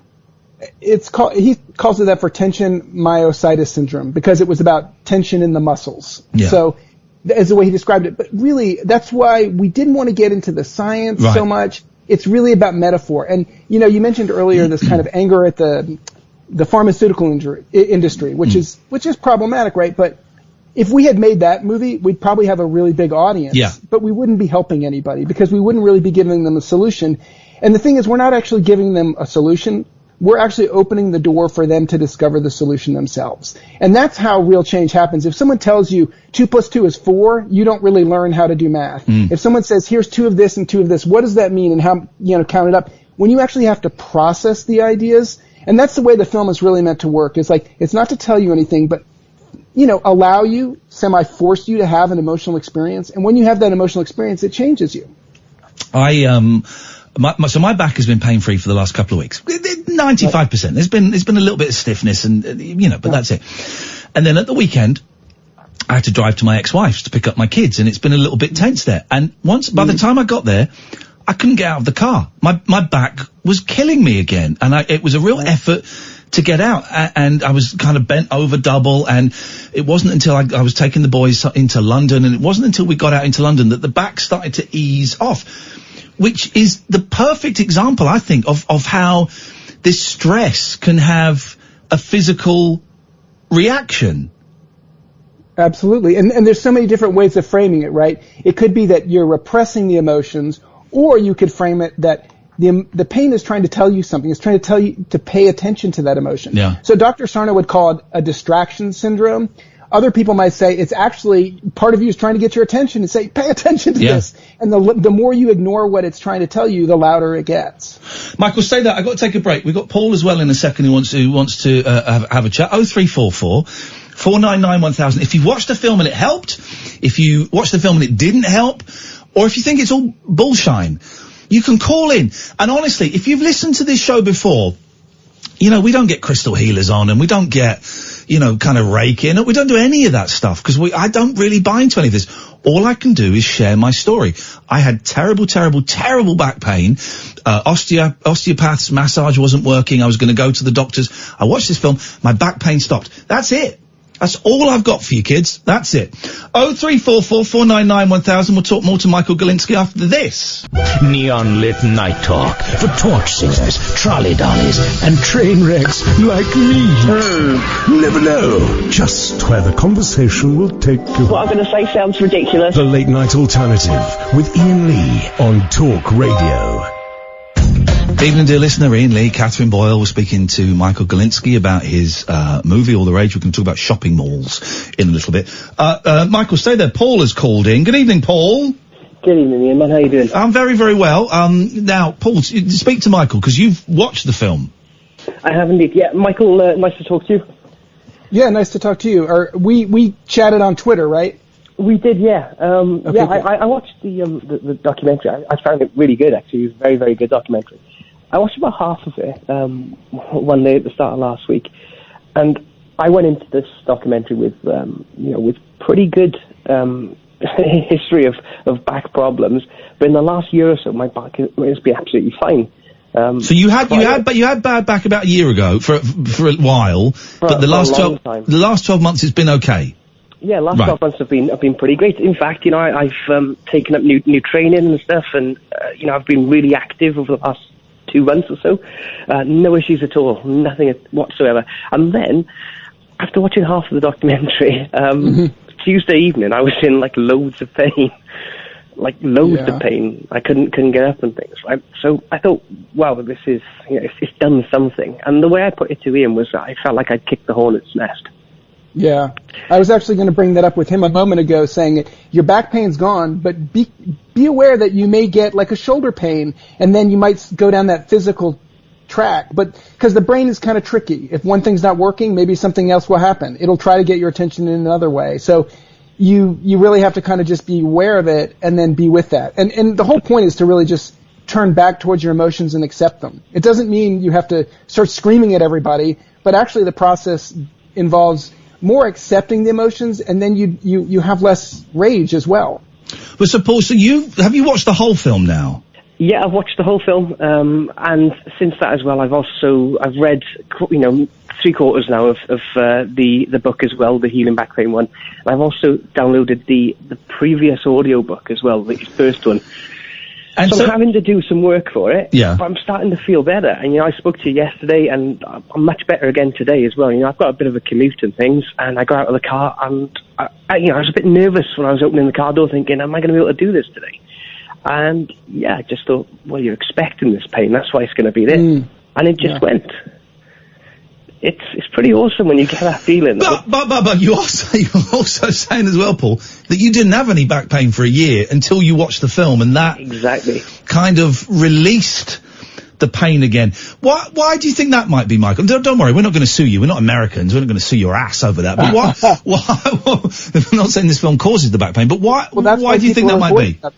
Because it forces you to it brings up emotions. And if the whole point of the syndrome is often to avoid the emotions, the movie might force you to feel things you don't want to feel. I mean, it's interesting, right? Like, you saw the movie and you saw what it was, and it's a very personal film. The two main reviews in America, in the Los Angeles Times and the New York Times, just, tore the film apart for not being more about Dr. Sarno and basically acting as if I was a complete narcissist for making it about myself. But if you think about what is a viewer, a reviewer is a reviewer because they're judgmental. And if you're judgmental, it's about pointing your aim outward as well as inward. So it's judgmentalness has a lot to do with not really loving yourself so much, but also finding reasons not to pick things apart. So it was kind of like director distance thyself. That's what you'll be saying when you watch the movie. And then the LA Times headline was director hijacks his own film.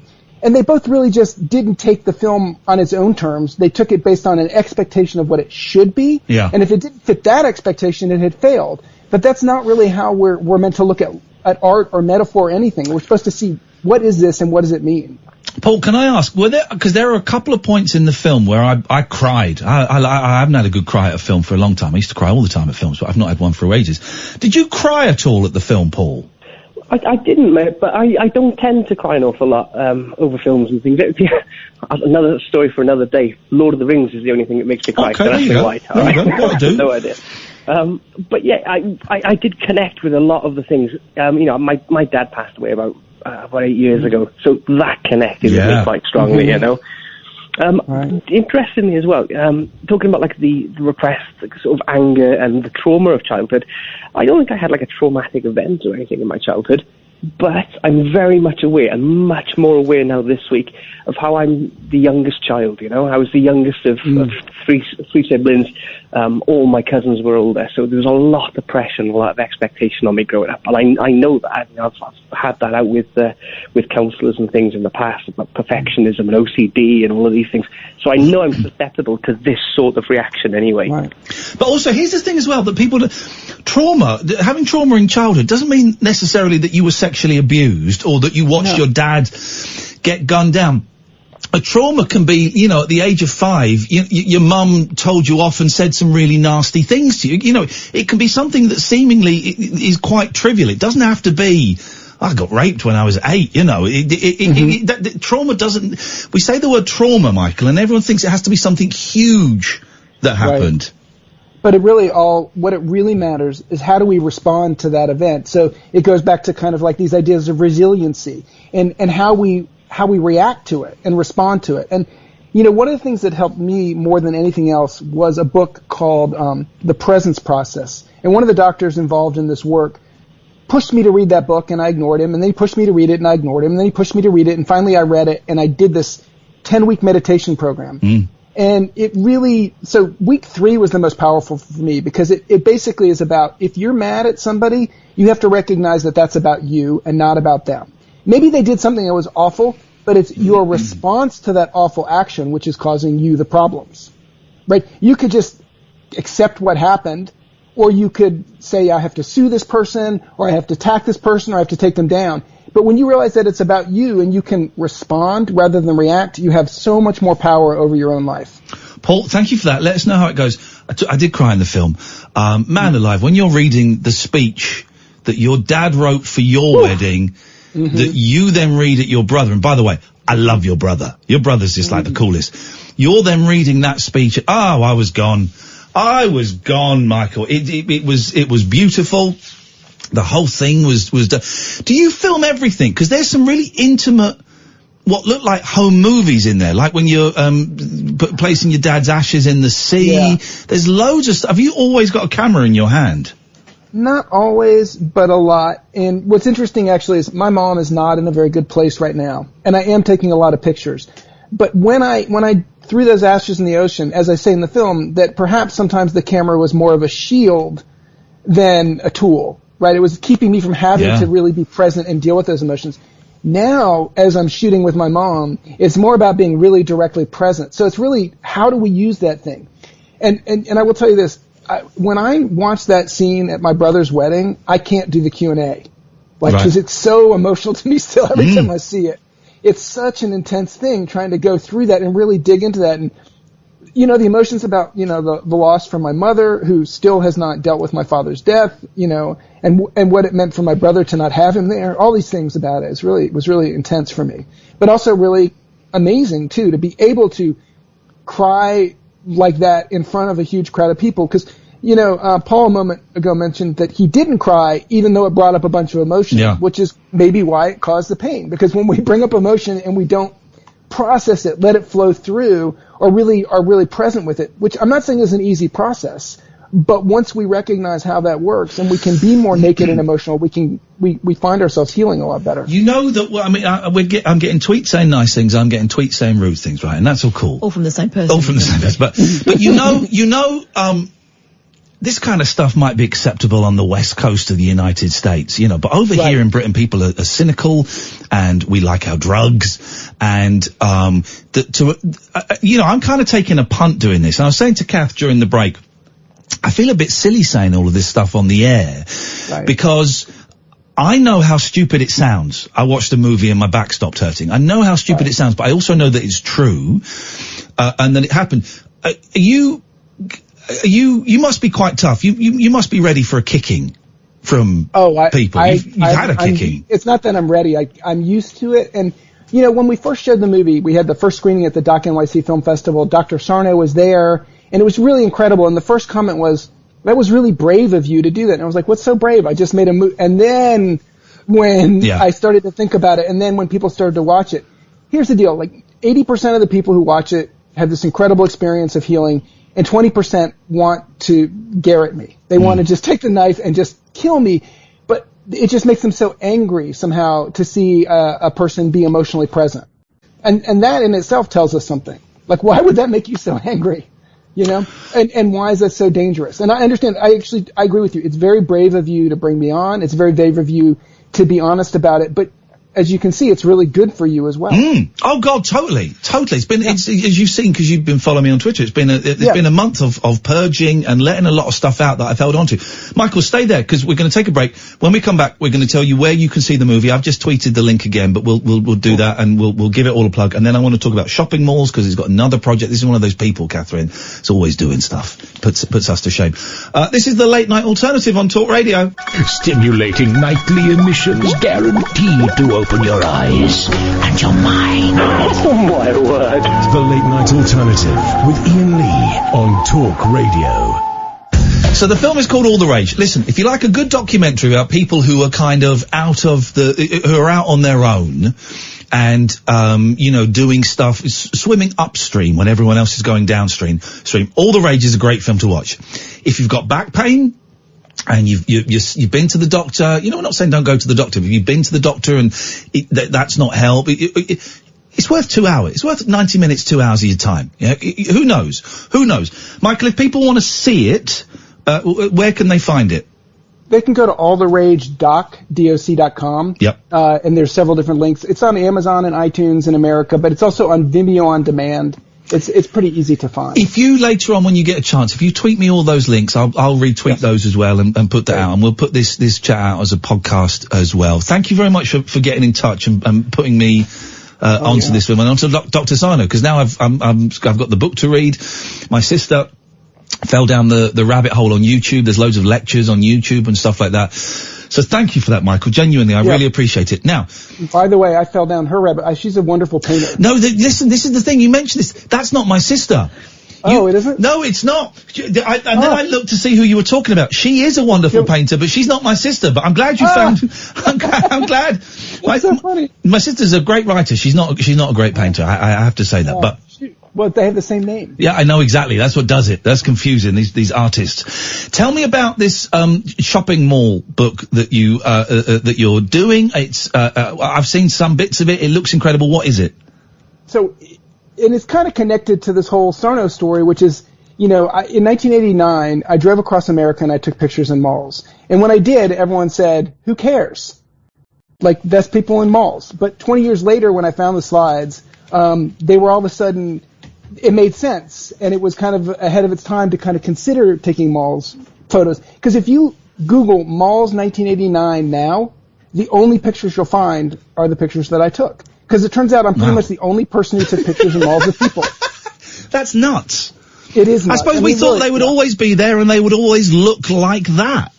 Exactly. And I was inspired a lot by a guy named William Eggleston, who, he took the cover of Big Star's Sister Lovers record, or Big Star's #1 record. Oh, yeah. It's a red ceiling with the light bulb.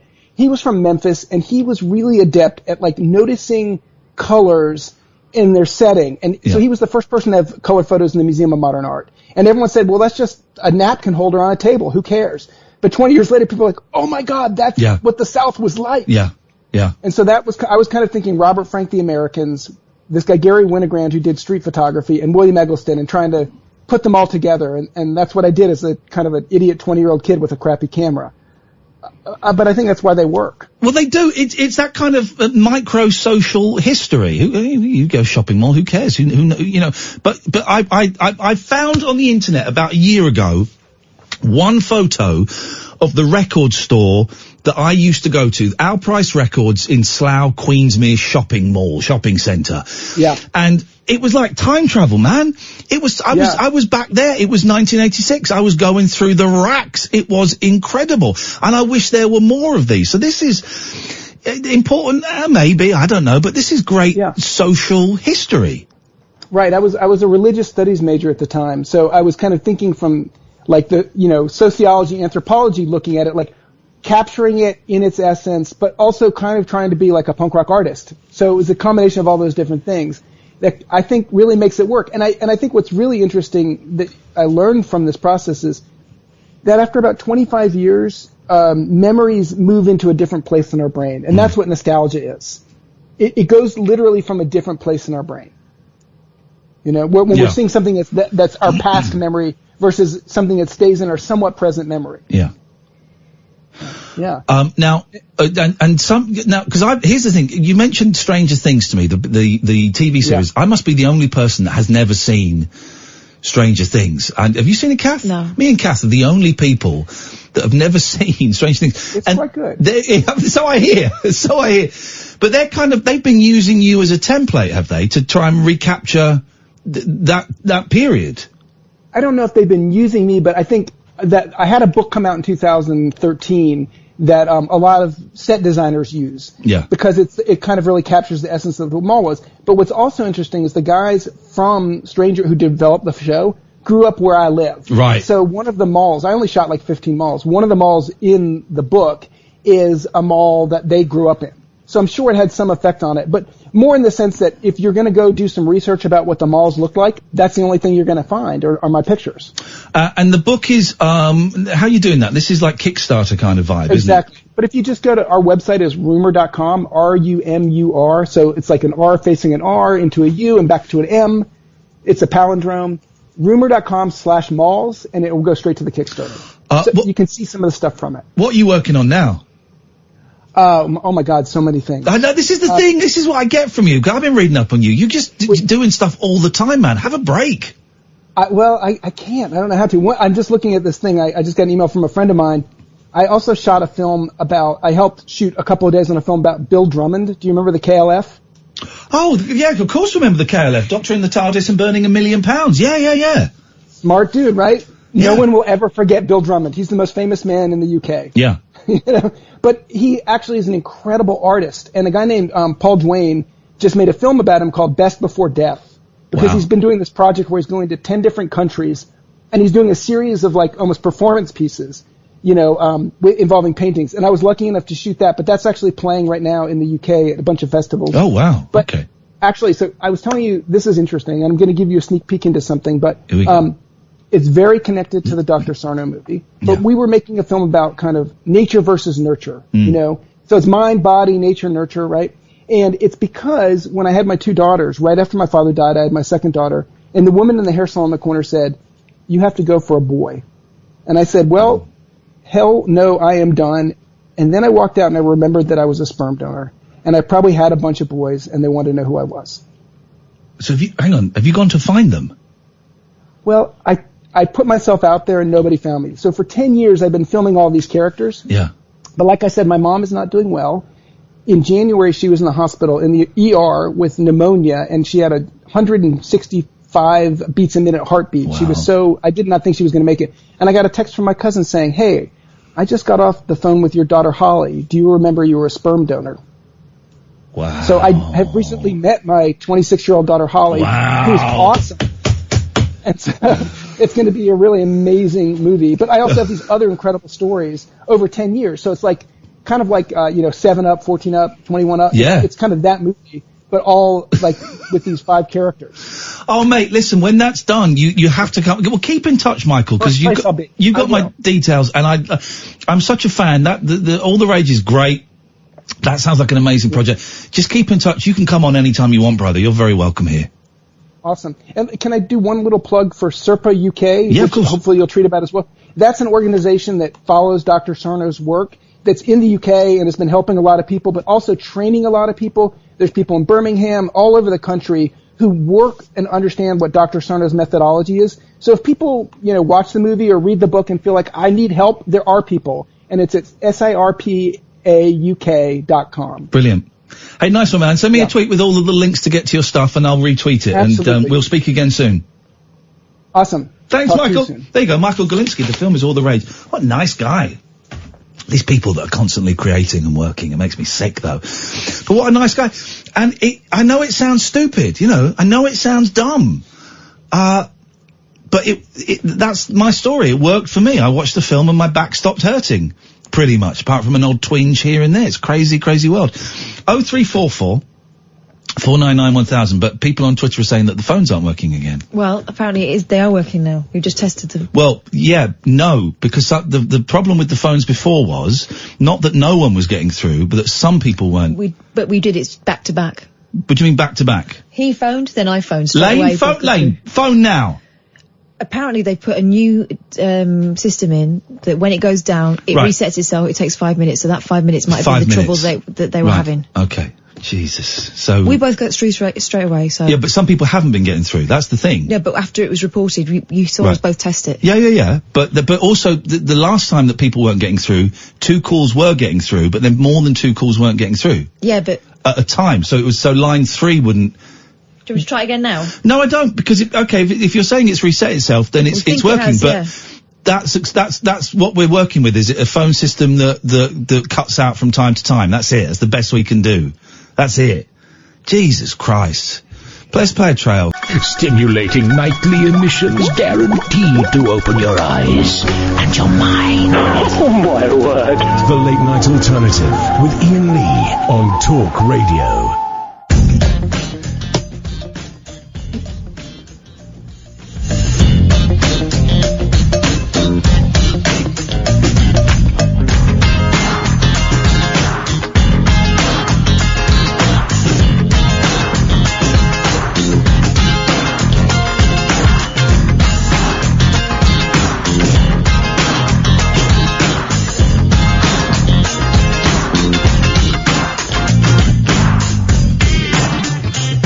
Oh, 0344 499 1000. Who knows if the phone works? I don't know. We think the phones work.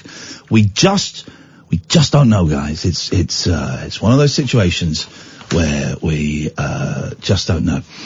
But do give it a try. 0344 499 1000. What have you got, Kath? I have got this.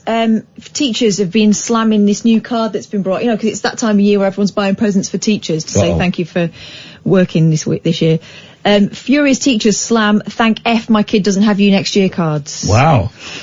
Jesus. According to the Mirror, as summer rolls around, parents may consider buying a card and a gift for their child's teacher to thank them for their hard work over the last year. But if you think your little one's teacher hasn't been quite up to scratch, one company are now offering you the chance to buy rather rude cards featuring messages such as, thank F my kid doesn't have you next year.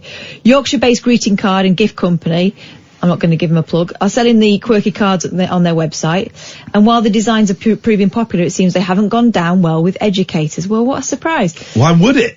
Stacey Dennis claims the range has been met with furious backlash from teachers. She said, we've had lots of messages from teachers on social media who think that our products are insulting and rude towards them. We believe they're great fun, as do the parents who have nearly cleaned us out of our stock. Other cards say things like, nursery teacher, the only job you find yourself saying, don't lick that. No? What does that mean? Oh, nursery teacher. The only job you'll find yourself saying, don't lick that. Don't lick that. And okay, because, all right. Yeah. As my child's teacher, I completely understand why you need so many holidays. As well as cards, they've been selling bottle labels which can be stuck to teachers' favourite tipple saying, sorry, my child is the reason you drink, so have this one on me. So Lane is saying, I've just tried again, I get the whole message thing and that music, and that's Right. it. Okay, I'll ring the engineer. What a world. What a world we live in. If anyone else is having trouble with the phones, let us know. Let's try. Let us try. Right. Could you drag Vic down to line 1, please? Thank you very much indeed. No, you can't. Here you can. Yes, you can. Hello, Vic. Hello, Ian. Vic. Glad to listen to you again. It's morning here. I was just listening to the back pain guy. Yes. And I'm not knocking it or whatever, but question I've got to ask you is... Yes. You mentioned having the back pain after you did 400 dabs, which I presume are sort of sit-ups. Yes. Well, no, it's a dance. Did you... A dance? Oh. Yeah. Well. Get hip to the scene, Grandad. Why not have... Sorry? Get hip to the scene, Grandad. Grandad. Oh, okay. The question I've got to ask you is, have you had chronic back pain, or was it just back pain after you did this dancing? It was chronic back pain after I did the dancing. Okay. So if I do something in the gym that strains my back, surely it's after a number of weeks it will go away unless I've actually broken something. Possibly. Is it possible? Is it possible that my back pain just went away naturally? That's what I'm asking, and I'm not trying to be. No. Yes, of course it's possible. Of course it's possible. But here's the thing, right? I watched the film in over 4 days, and on the Sunday morning that I went to watch the last 20 minutes, I had terrible back pain. When I finished the film, my back pain had gone. And I thought, that maybe that's a coincidence. So I got my sister to watch it, who's had chronic back pain for years. And it worked for her. I know it sounds crazy, Vic. I know it sounds absolutely insane. All I can do is share what happened with me and what happened with my sister. Well, I guess if your sister's had chronic back pain and it's fixed it, well, that answers the question whether it was just a natural fix-up. That, you could twist your ankle or do some ankle damage, and well, it's not going to repair.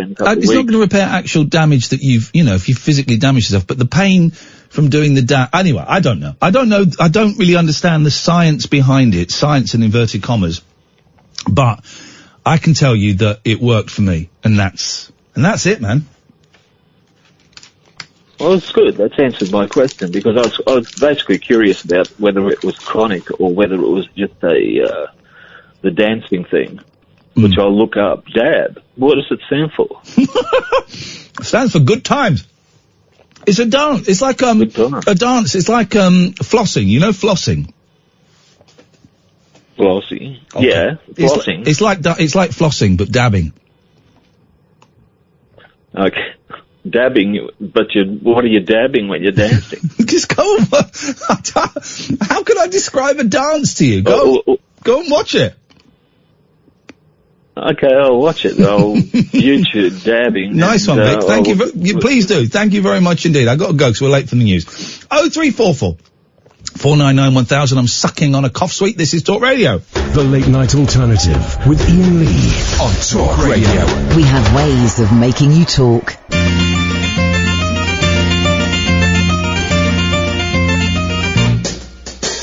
Hello world, here's a song that we're singing. Come on, get happy. A whole lot of loving is what we'll be bringing.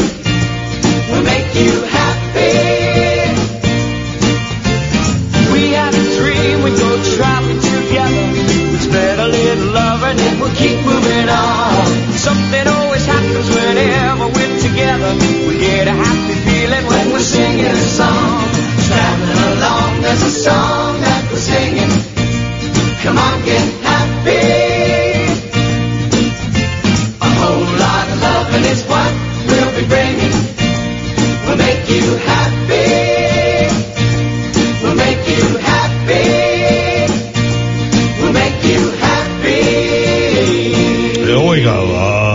0344. How are we doing out there, Boyley? Engineers on it. Is it not working? Lane! If you're lying to... Oh, whoa! We don't need the Partridge Family theme again. Lane, if you're lying to me, I'm going to kill you. I will hunt you down, and I will kill you. If it turns out your phone is crap, I will hunt you down and I will kill you. I've opened up Skype on my computer.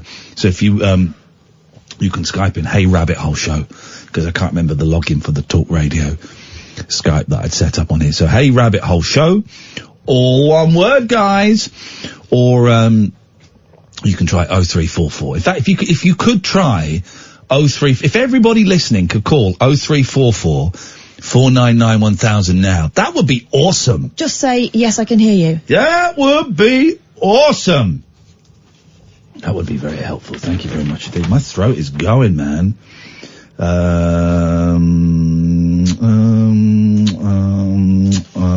Now, this, the GIMP story. You seen the GIMP story? Have you seen the GIMP story? Talking to you. I saw a GIMP story, but I'm not sure it's the one you're driving at. No, it is. So quite a frightening thing. Yeah, now, here's the thing. This is how the difference of newspapers. Some newspapers are doing the story of a man dressed as a GIMP wandering around a small village being sexually inappropriate, as it should be done. You know, as a guy going around who's causing, is doing sex crimes is the word I want to say, but I can't terrorizing think of people. Yeah. That's the thing. Committing. That's the word. Committing. But then, but now the Star is doing it as though it's a little bit of sexy fun. Oh my God. This is the world we live in. GIMP poster. Cops warn of copycat pervs on the prowl. This is slightly toned down from yesterday's GIMP story. Copycat GIMP suit attackers could terrorise the country, experts have warned. Oh, they could. They're creating killer clowns. Yeah. Again. That's what they're doing. And Momo. They're creating killer clowns. Ex-Scotland Yard detective Peter Blexley spoke out after a masked prowler struck in a Somerset village. The former star of Channel 4's The Hunted said, "In the case of the killer clowns..." Is that the guy? You see, is that the guy? Yeah, it's the guy we met. Yeah. "In the case of the killer clowns, that became a craze out of nowhere. And potentially, unfortunately, now that a picture has been publicised and gone out on social media, it could inspire other idiots to do the same. This is a character born of TV shows like American Horror Story that are about murder and horribleness. If this idiot or idiots are inspired by this kind of show that is designed to horrify, they clearly have an intent to terrorise and harass people." A suspect has been arrested, but police fear there may be others. So far, there have been 14 official reports. Criminologist Professor David Wilson said it is about striking terror into people by wearing a mask and dressing all in black for sexual gratification. Locals in Claverham say they have been terrorised by freaks in bondage suits since 2017. The latest attack came when a man charged a woman, grunting and touching his groin. God. Avon and Somerset police said it. Okay. Then we've got the Star says, "GIMP hell is no joke." They're saying it's no laughing matter, but yesterday the whole thing in the Star was done as a joke, for crying out loud. Look, we've got phone calls, so maybe the system is working. Let's go to, hang on a minute, can I drag a call down there? Right, you do something while I just reset this on my phone. What have you got? All right.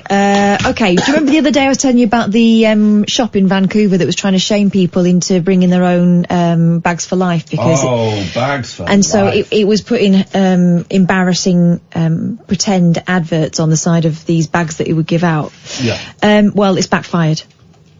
A Canadian store's attempt to help the environment and gently shame its customers into avoiding plastic bags by printing embarrassing messages has not gone quite as planned. This is according to the New York Times. Far from spurring customers to bring their own reusables, the plastic bags, variously emblazoned with Dr. Toe's wart ointment wholesale, or Into the Weird Adult Video Emporium, or the Colon Care Co-op, have become somewhat of a surprise There you hit. go, you see. Of course, they'll be selling on eBay for an absolute fortune, guys. That's what they do. Some of the customers want to collect them because they love the idea of it. David Lee Quen, the owner of the store, Vancouver's East West Market, told the Guardian newspaper. The store began the campaign this month, printing up 1,000 bags with the eye-popping slogans.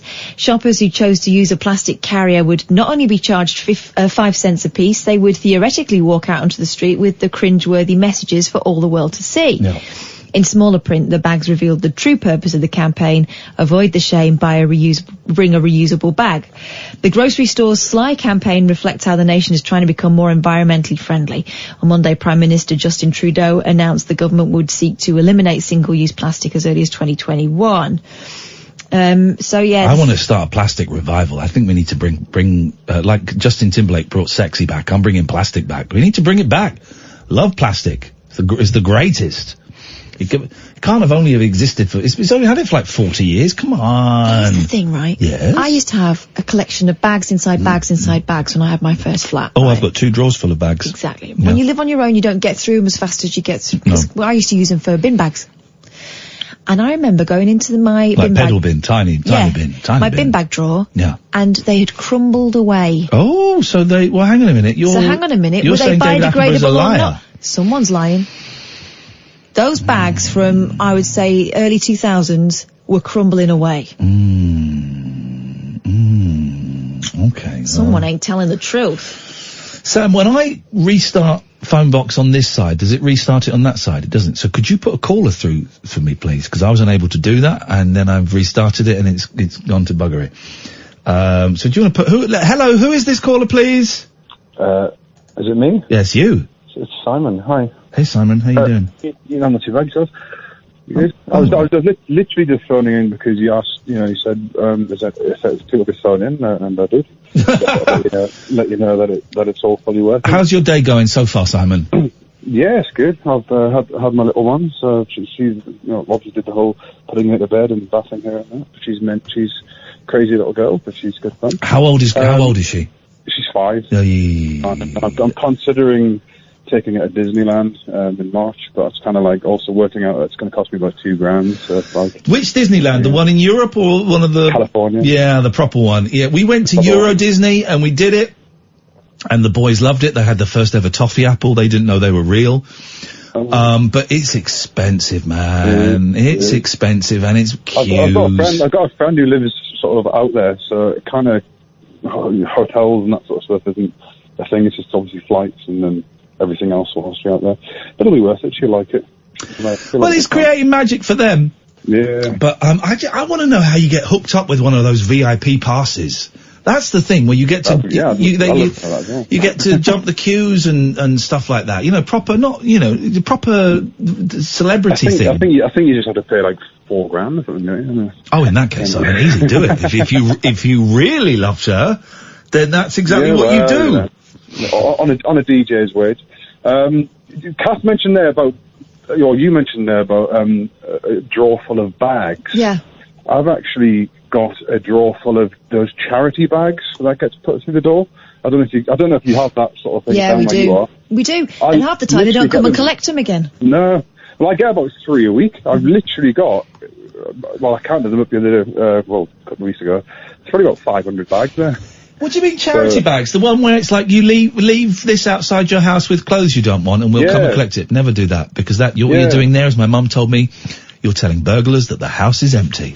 That's what you're doing. And also, I don't have that much stuff to give to charity shops, once I've filled one bag, that'll be it for about a year. Something I've noticed as well, the fine print on some of them suggests that they sell it and they give some of the profits to a charity. It's not always straight to a charity. I put some clothes, those big metal bins with the slot that sometimes you'll find homeless people in there if they try to climb in and get the clothes. I put some clothes inside there for the first time. Oh, it was disgusting. It was horrible. It was. I think those ones go direct to the shop though. Those are actual official. My stuff was too. My stuff was too good for that. It wasn't good enough to take it to a charity shop, but it was too good for that. It was. Oh my God, the stench. Oh really? The stench of fetid I think clothes. they turn it into rags, don't they? They rag it up and then I don't know. They turn it into rags. I heard that like any clothes that are sort of, like the ones that, because people give clothes to charity shops that are, aren't particularly great. I'm not saying you give them soiled ones, but some people do. Some disgusting things. Yeah, dirty. Well, they just, I think they boil wash them and then rag them up.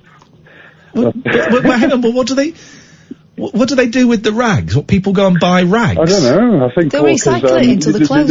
He's saying they turn it into rags. Cushions and Into what? Into what? Sorry. Cushions, I guess. Cushions. Like stuffing. Like Peter Cushions. Yeah, I don't really know. I'm just kind of like this is just what I've heard from hearsay. On the streets. Okay, that's the word on the street. People talking about their rags. Okay, I'd like to buy some rags. I'd like a rag. From a charity venture. Hey, nice one, Simon. Thank you very much. I'm at that stage of the sore throat where I'm finding it really hard to speak now. This is where we are. Thank you, Simon. Excellent stuff. We got G, we got Jerry, we got Chris. Maybe, just maybe, we've got a working phone system. 0344 499 1000. This is Talk Radio. The late night lip service for lovers, loners, and lounge lizards. Yeah, well, where exactly is your accent from? The Late Night Alternative with Iain Lee I've forgotten your name already, excuse me. on Talk Radio. 0344 499 1000 is the telephone number. Let's go to Chris. Good evening, Chris. Evening, Ian. What have you got for us, Chris? A couple of things. You just talk about rags. They do sell. You can buy bags of rags. My son works in a garage, and they bags of rags. Yeah, just to clear up and wipe greasy things and whatever. But yeah, so somebody definitely sells bags of rags. Just cut up clothes. Oh, I've never heard of such a thing. This is incredible. Yeah. Bags of rags. How much does a bag? It's like broken biscuits. How much does a bag of rags go for? I don't know. I'll have to ask him, and I'll let you know. Okay. I thought I was calling in for the Cassington about the bags falling apart in the drawer. Oh yeah. I've thought for a long time there's a massive conspiracy going on here, because I used to put stuff in Tesco bags, just normal free Tesco carry bags in the loft. Yeah. And within the space of literally within 6 months, if not less, they would just turn to dust. Yeah, they like flaked, didn't they? But that's mice, though. That's mice. Dust. No, definitely not mice here. There was no droppings or anything. Okay. In the loft. And I mean, I used to be putting stuff for the kids up in the loft all the time. Yeah. And they literally, within 6 months at the most, they would literally, you put like a bag of stuff, like some papers or something, you got to get them down and you got to pick it up, and they just literally fall to pieces in your hand. So is David Attenborough a liar then? I've had my suspicions. And I'm going back a few years, because I had an extension done probably 10 years ago. Here we go. So I've not had a loft for at least 10 years. Yeah. So, I mean, we were talking, those Tesco bags were literally crumbling to nothing within months. So we're talking at like least 10 years ago. Early 2000s, maybe 2005. At least, yeah. Same as me. So I haven't noticed it with my bags these days, but they're all made out of that thicker stuff now. Yeah, exactly. I mean, those things probably will last forever. But yeah, it's weird, isn't it? This is, we've got to get to the bottom of this goddamn plastic conspiracy. Someone doesn't want us to use plastic, and it turns out it's all bullshine. It's all bullshine. Do you have you guys, I mean, I know sometimes you don't get a lot of callers and stuff, and sometimes it probably is the phones and all that, but I mean, you guys really keep, people that sort of work like weird hours and that, you really do keep us going. Oh, thank you. And Catherine's laugh is just the best. Every time you go, like something sets you guys off. Honestly, it's like a tonic. It's like a cackle. It's like a cackle from the bowels of hell. Axe to the brain. Hey, what do you do then, Chris? Why are you up at this time of night? What? I'm black cab driver, mate. Oh, there you go. Well, thank you very much indeed. It is appreciated. And, thank you for your kind words, and thank you for your story about plastic bags, and that David Attenborough is a liar.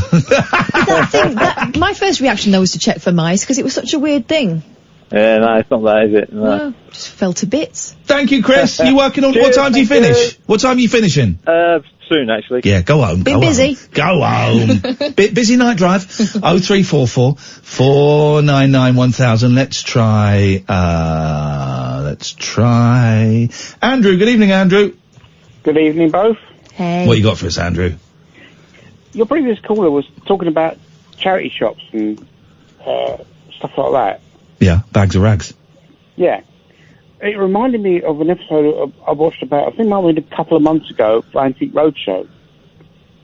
Right. And there was a woman there, and she brought a piece of glassware to the expert. And, oh, yes, this is that. Is it? Oh, yes.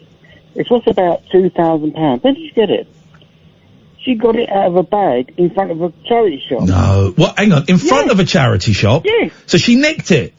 Yeah, she went. Scum. She saw a bag in front of a charity shop. Scum. She rummaged through it, picked it out. I thought, well, that looks nice. Then she took it to the Antique Roadshow. It's worth about a couple of grand. Well, she shouldn't be. You're not allowed to take the stuff out the bags in the front of the charity shops. But you're also not supposed to leave it out the front of a charity But shop. she's stolen $2,000 from an African baby or a cancer victim. I thought that's not right. But when she's an old, and she actually came out and said, "Oh yeah, I saw a bag in front of a charity shop, and I looked through it and I thought, well, this looks nice," and I took it home. The only people worse than those scumbags that take stuff from the bags outside charity shops are the absolute arseholes that stand by zebra crossings but don't want to cross. Oh man, and sometimes they're on their phones. Terrible. They really. I come up to, I drive up to a zebra crossing, and they're just standing there, and I think I slow down, stop. And then they look up at you and go, "Oh no, I'm not crossing. No, go on, mate. You off you go. Go on." And you know what? The other one that winds me up, yes, I used to do it as a kid. Yeah. Is when you come up to a set of traffic lights and the kids push the button. Oh yeah. Oh, I don't do that. I did that once when I was 6. And because I thought it would be funny, and my mum gave me such a rollicking, and all the drivers on the Farnham Road were beeping me. Yeah. So now I feel really guilty if I press a button on a Pelican crossing and I can cross before the lights turn red. I'll wait until the lights turn red. Yes. Because I hate it when you get your foot on the other side and then the beeps go and then the cars have to stop and I feel terrible. I mean, as a kid, I used to push the button and then run up to the next one and push it again. Yeah, it's a great game. And I was like, now, if I see that kid driving, you little. But that's the thing, Andrew. You're talking to yourself. Yeah, broken Britain. You're talking to the inner child. Yes, that child's gone now, isn't it? So, never mind. The inner child is still within you, Andrew. You've just got to look inside. I bet you used to knock and run as well. No, I didn't. Oh. Did anyone ever play Knockdown Ginger? I don't think that anyone's ever played that as a real thing. I watched people who did that. The tough kids. But I never did it. Okay, well, you're a good man, Andrew. You're a good man, and you've got a lovely inner child. Look after him and give him a hug. Let's go to Sarah. Good evening, Sarah. Hello. Hello, Sarah. Hi. Oh? I've never phoned you before. Well, welcome to speaking to us when I can barely speak, and and it's 23. I can't. Here's the thing: when I get a sore throat, I suck down loads of air, and then I get really bad indigestion. So I'm gonna have to go to the toilet. And I can't burp normally, Sarah. The only way I can make myself burp is by sticking 2 fingers in my throat and flicking my epiglottis. Epiglottis? My epiglottis. Welcome to Ian's digestive hour, Sarah. I could do it now, but there's always a chance. There's always a chance I'm going to throw up. Oh my God. Do you want to hear it? Don't do that. No. Go and do it in the toilet. It makes an amazing noise, right? Oh, don't. I picked the best night to call. I mean, you've never phoned before and then this happened. We're doing this under unusual circumstances because my throat, and my mouth, my tooth. Here we go. This could be a video. Oh no. It takes a minute and I drool quite a lot, so just everyone be patient. Here we go. God, I've seen him in some compromising positions, but this is something else. Don't puke.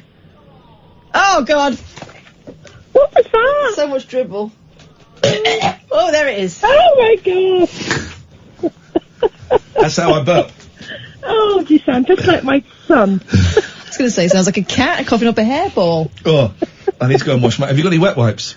I have, yeah. I'll go and get them. Could you get some wet wipes, Yeah. please? Because my hand's covered in saliva that smells of sick. You're definitely my son, Ian. Sorry about that. What a first call, Sarah. I've displayed a very private moment to you. Yeah, I shared it with you. Thank you. What can we do for you tonight, Sarah?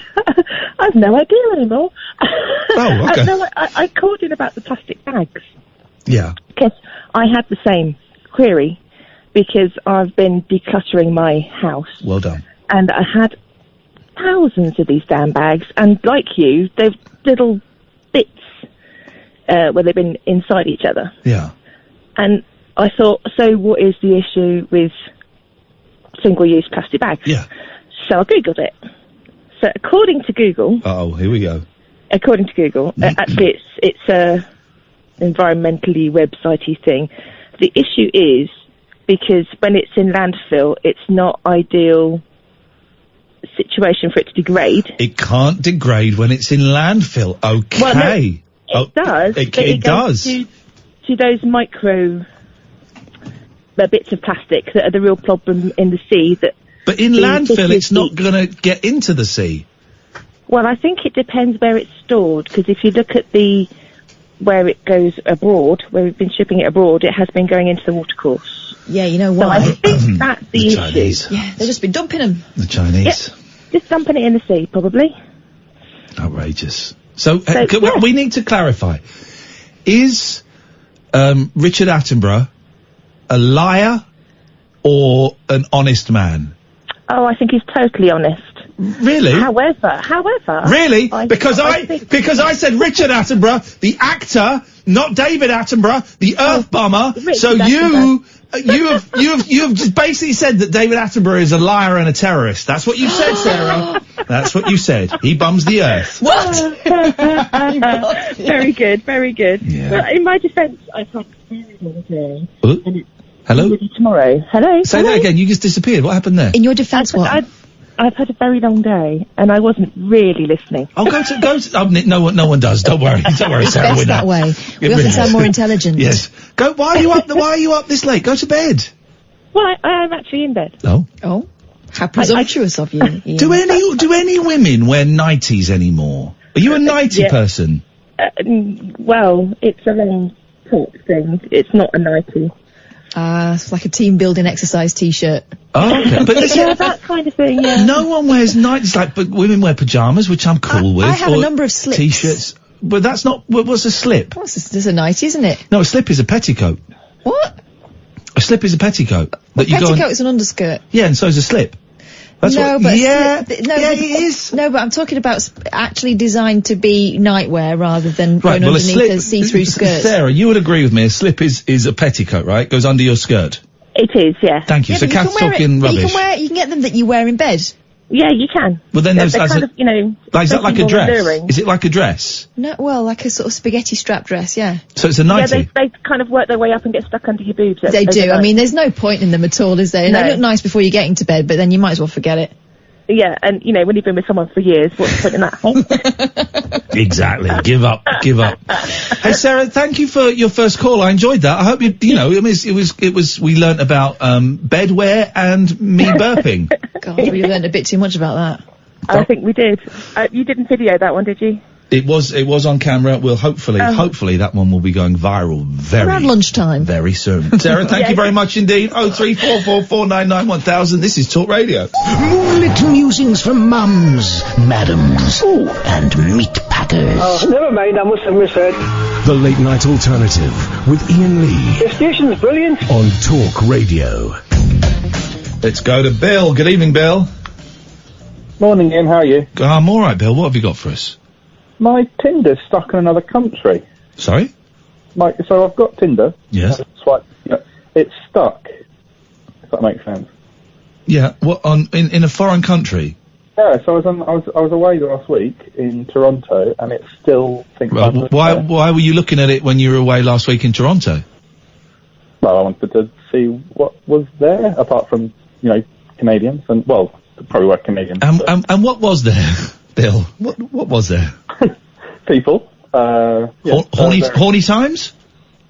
No. So I was there for work, so I think it's a bit weird, like having a conference and then dropping off for the evening, so to speak. Well, no, it's fine. If you've got boring talk you're listening to, I guess you can just sit there and flick away. Flipping it. Get your phone out and flick away. Exactly. Well, I did some flicking. So it's still set as though I'm in Toronto. How are we gonna fix that? Because you want Send some him back to Toronto. horny British, I was going to say women there, then I realised that's very, very presumptuous. So what are we going to do, Bill, to get you off? Well, it was you were presumptuous. It was the same. I don't know. I don't know how to. Have you tried turning it off and turning it on again? I have done that. I've swiped so much I've got RSI, but it's still in the sort of greater Toronto area. So I don't know. Sam's the expert at online pornography. So, Sam, what do you think he needs to do? Have you checked it in your settings? Yeah, it's got the location on. I've got the black arrow in the top right of the iPhone. It still says, so it says seeing where I am, which is. I think you're going to have to move to Toronto, mate. Toronto. Well, I'll take the jump. Yeah. Do it. It's a great place. Some great guys. You're going to have a lot of fun. Do you just use it? Because honestly, I've never used it. Right. And now the late night alternative is on Tinder. Do you just use it for casual hookups and there's no judgment there? We've all been there. We've all done it. Or are you looking for love? I don't really use it for casual hookups because you can you know that you can, so you don't, if that makes sense. Right. So you don't need to do that, if that makes sense. So you know it's there, and yet, as in no judgment, I don't like that way of pursuing things. Okay. You've got another app if you really want to do that. Well, you guys have got Grindr, which is no one's looking for love on there, are they? Well, I know some couples that have got together from Grindr. Wow. But it is a pit that you can sort of really go down, if that makes sense. Then yes. You get a lot of unsolicited messages, shall we say, of the visual image kind. But yeah, but Tinder's I quite like it. I've had a few dates off it. I've met people on Twitter, dates, that kind of stuff in the past. It's interesting. Wow. It's interesting. Wow. Yeah. Hey, nice one, Bill. Thank you for that, man. I hope you get it sorted, and I hope you get some rumpy pumpy soon. Cheers, mate. Have a good evening. Thank you very much indeed. Good evening, Jerry. Good evening, Ian and Kath. Hey. I'd like to say, by the way, about your low figures or call, I don't know how they work these things out about viewers, because I'm glued to LB. Whoa, Jerry! Jerry, you basically walked into a cathedral and took a dump. What is that? Sorry, I put the cross in your direction for a bit of nonsense. No, I seriously, the only thing is, I would give a couple of suggestions. I listen on my phone all the time. Yes. And there's an app called Radio, RDYO, and you just can't find talk radio on there at all. Oh, I don't know RDYO, because I've got Radio Player and I've got TuneIn. Ah, yeah. But I don't.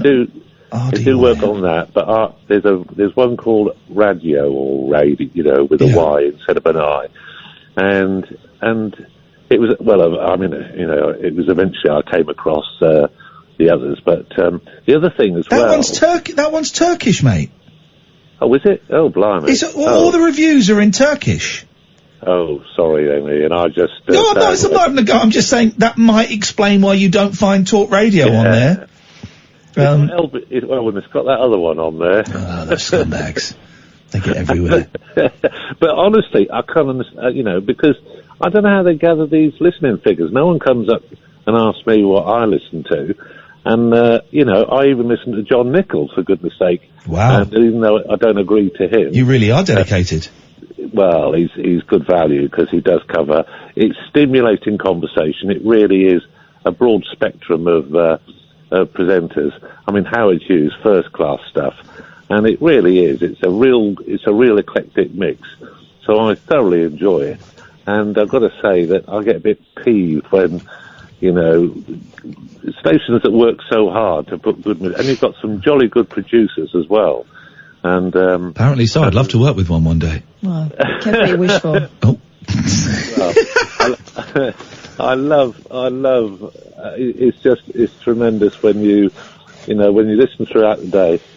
And Jerry, I'm going to say something that might sound like an insult, but it's not. Right? It's not. You sound like a radio geek. Well, I've always preferred the radio. Me too. I listened to the old days with Jeremy Beadle and all that kind of stuff. What was the name? Was it Jelly Bean, his show? I used to call it Beadlebum or something. Yeah, Beadlebum. I think he had a show called Jelly Bean as well. Cause I'm a radio geek as well, Jerry. That's why it's not an insult. I'm with you, brother. Well, if you watch if you watch news on the telly, after 15 minutes it's the same all over again. Isn't it? Yeah. And where you get the input from everybody, you know, which is, I think this is what the kids miss out on. They don't listen to the radio because they haven't understood what it has to offer apart from maybe music or whatever. But really and truly, the content of stuff that you get off talk radio is absolutely fantastic. Wow, that's great. The callers ringing in and the various experts you get on, and then you get a lovely, you know, say eclectic mix, so different from the other station. The wonderful thing about talk radio is it covers such a broad spectrum of topics, it's just first class. But there was just one thing I wanted to say. Yes. I'm one of these people, you know how everyone says that they've done things and seen people in their life like celebrities all the time? Yeah. I hardly seen any celebrities in my life. And I think I've spotted Bamber Gascoigne. Oh, that's one for the kids. Okay, yes. And once I used to live fairly near Shepton Studios, and a guy who worked there invited me along one day, and they happened to be filming Gilbert O'Sullivan operas.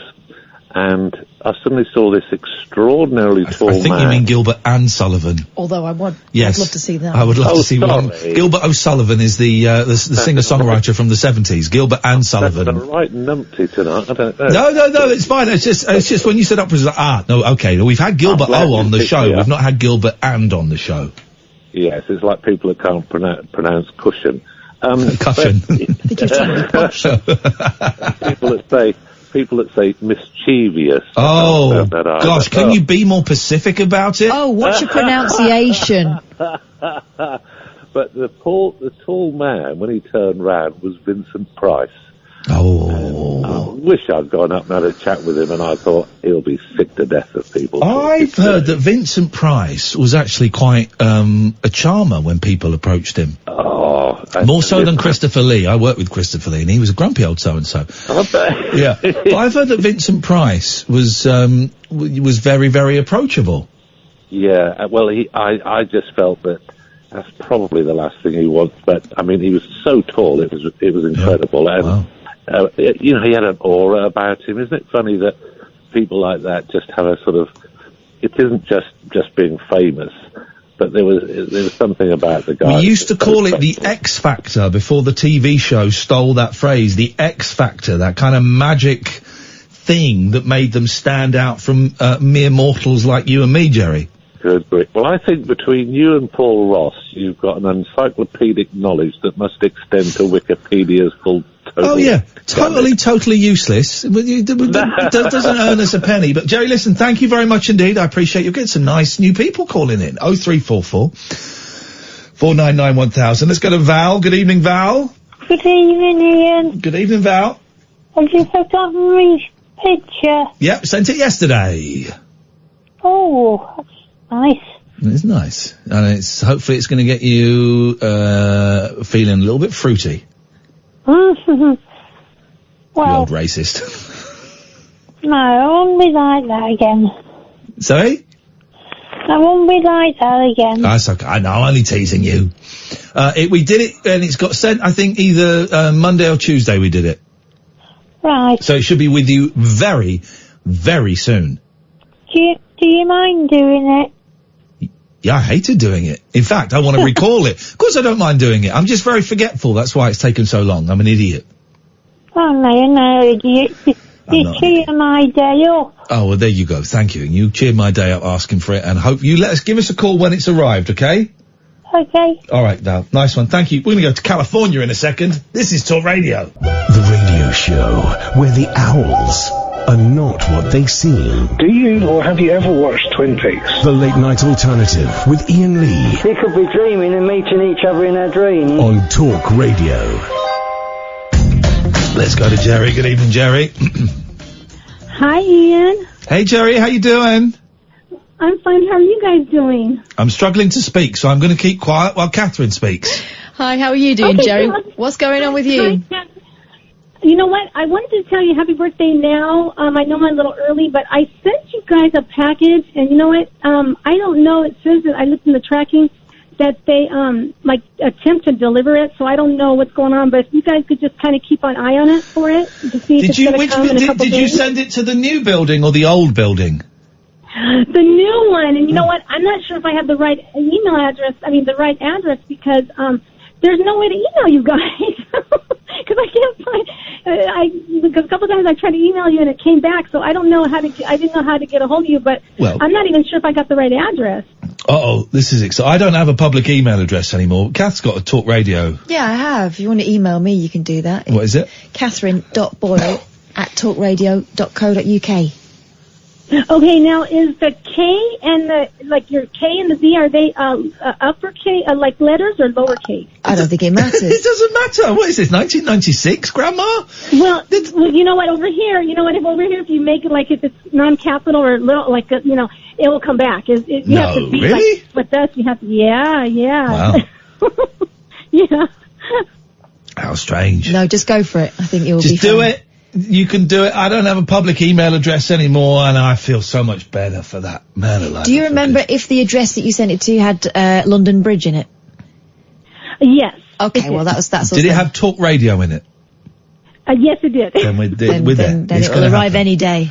Then it's going to happen. Okay. Thank you, Jerry. That's Okay. really kind of you. Is it your birthday, Kath? Oh, no problem. That's what Next we do month. over here. That's really kind. I think you sent us something before, didn't you?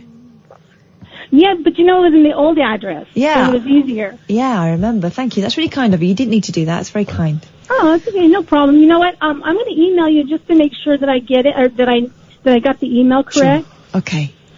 And And that thank way you, if it- Jerry, if it for happens reminding to me come that it's my best friend's birthday in a few weeks' time. Because I didn't have a clue. I didn't know. Didn't know. I'm going to guess. No problem. It's August. You guys, Hang on, let me guess. He does this every time. It's the 12th. Yes. It's a glorious 12th. It's the 12th. Got it. Okay. There we go. Thank you, Jerry. And thank you for reminding this idiot. And thank you for being a bumlick. Now, in American, that would mean you kiss tramps. But I would translate for you. Thanks for being an ass-lick. A butt kiss. Yeah, okay. Oh, they say all kinds of rude things over here. So. Oh, it's a terrible country. Terrible. Hey, listen, Jerry, thanks so much. It's always nice to hear your voice.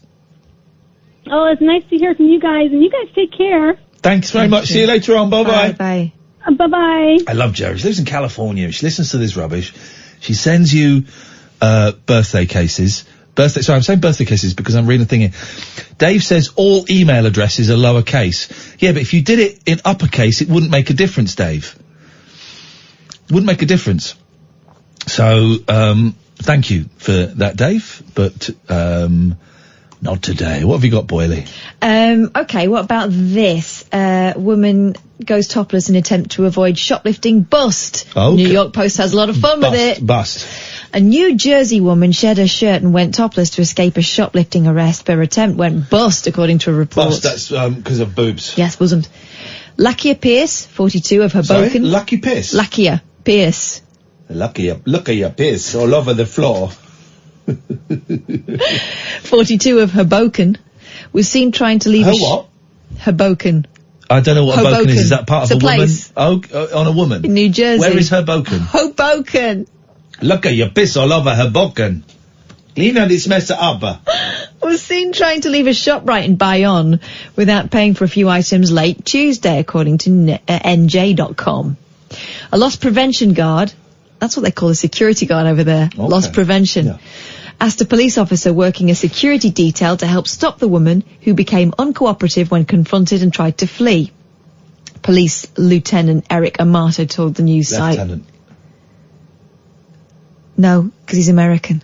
They'd say lieutenant. But we're in Britain. We say lieutenant. No, but The he's... lieutenant's daughter. We're in Britain. We say it properly. No.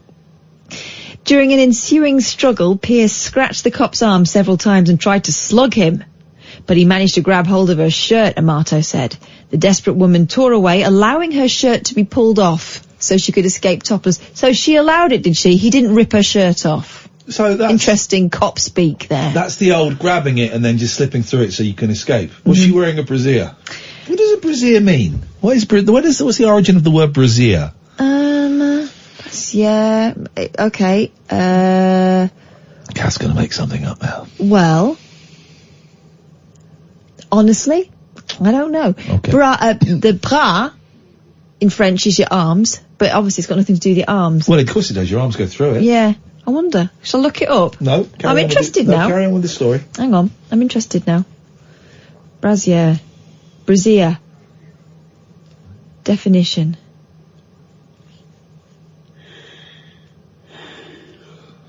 Why not? No, the definition is you want. Yeah, do you know what it is? Obsolete French brassiere bodice from Old French brassiere, arm protector from bras, arm.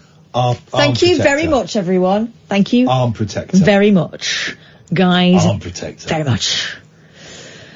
She legged it topless. Pierce was nabbed a block away and the stolen merch recovered. To make matters worse for the suspect, police found drug paraphernalia on her. She was charged with robbery, resisting arrest, possession of narcotics, and droopy boobies. You Not made true. one of those things Yeah, up. I did. She didn't have any drugs. The arresting officer refused medical attention for his injuries. He should have got done for ripping her shirt off. She was a thief. Doesn't deserve to be denuded like that. She was a thief. She deserved. My voice is going, man. Yeah. My voice is going. 0344 499 1000 is the telephone number. You seen the giant Ed Sheeran statue? No, but I feel like I should. Yeah, you're gonna. Yeah, gonna. There's a giant Ed Sheeran statue. Where is it? A giant sculpture of Ed Sheeran has appeared in Moscow. The 5-metre-long model shows the shape of you singer Ed, 28, wearing a graffiti-covered white shirt, red shorts and shades. It appeared in Gorky Park, in the Russian capital, where Ed will be performing on Friday. Ed, who released fourth album, number 6 collaborations project last week, launched his career by playing small venues in London. He was a busker, wasn't he? Oh, a reclining Ed. Down to Gonky Pong. Window change. Is that what they're singing about? Gonky? I always thought it was Gonky Pong. I thought it was all honky ponk. Donkey Pong. Donkey Pong. Go on, I can't talk, Kathy. Can you finish us up? Yeah, I'll finish you up. All right, virtual porn. How about that? Alrighty. Virtual porn star Yedi Valles, or Jedi Vales. How do you pronounce the name? That's like when you wear the headsets and it's all 360. You can look down and it looks like. Apparently it's the next phase of sex technology, according to adult firm boss. Yeah. Photorealistic CGI puppets that look exactly like real people have already turned up in major movies. Star Wars Rogue One featured cameos from computer-rendered versions of dead stars Carrie Fisher and Peter Cushing. Peter Cushing. Second mention of the night. No, but Carrie Fisher wasn't dead in Star Wars Rogue One. Was she? Which was the first one? The first film? No, the first one of the latest tranche. Well, so you had the Force Awakens. Oh yeah, that was it. Right, she was dead in Rogue One. Yeah, she was. Boring film. But as always, when it comes to entertainment technology, porn is leading the way. The first X-rated movie featuring an entirely CGI character is coming to screens very soon. Virtual porn star Jedi Vales, or Vales. This sounds quite good. I might splash out on this. Oh God. Who boasts over 23,000 followers on her Instagram, is about to take part in her first hyper-real AI sex movie. Jedi was created by the boffins at Kama Sutra VR and YouPorn to demonstrate how possible direction for the mucky movies of tomorrow. But Charlie Hughes, vice president of YouPorn, wants to assure flesh and blood porn performers that there's still a place for them in the digital future.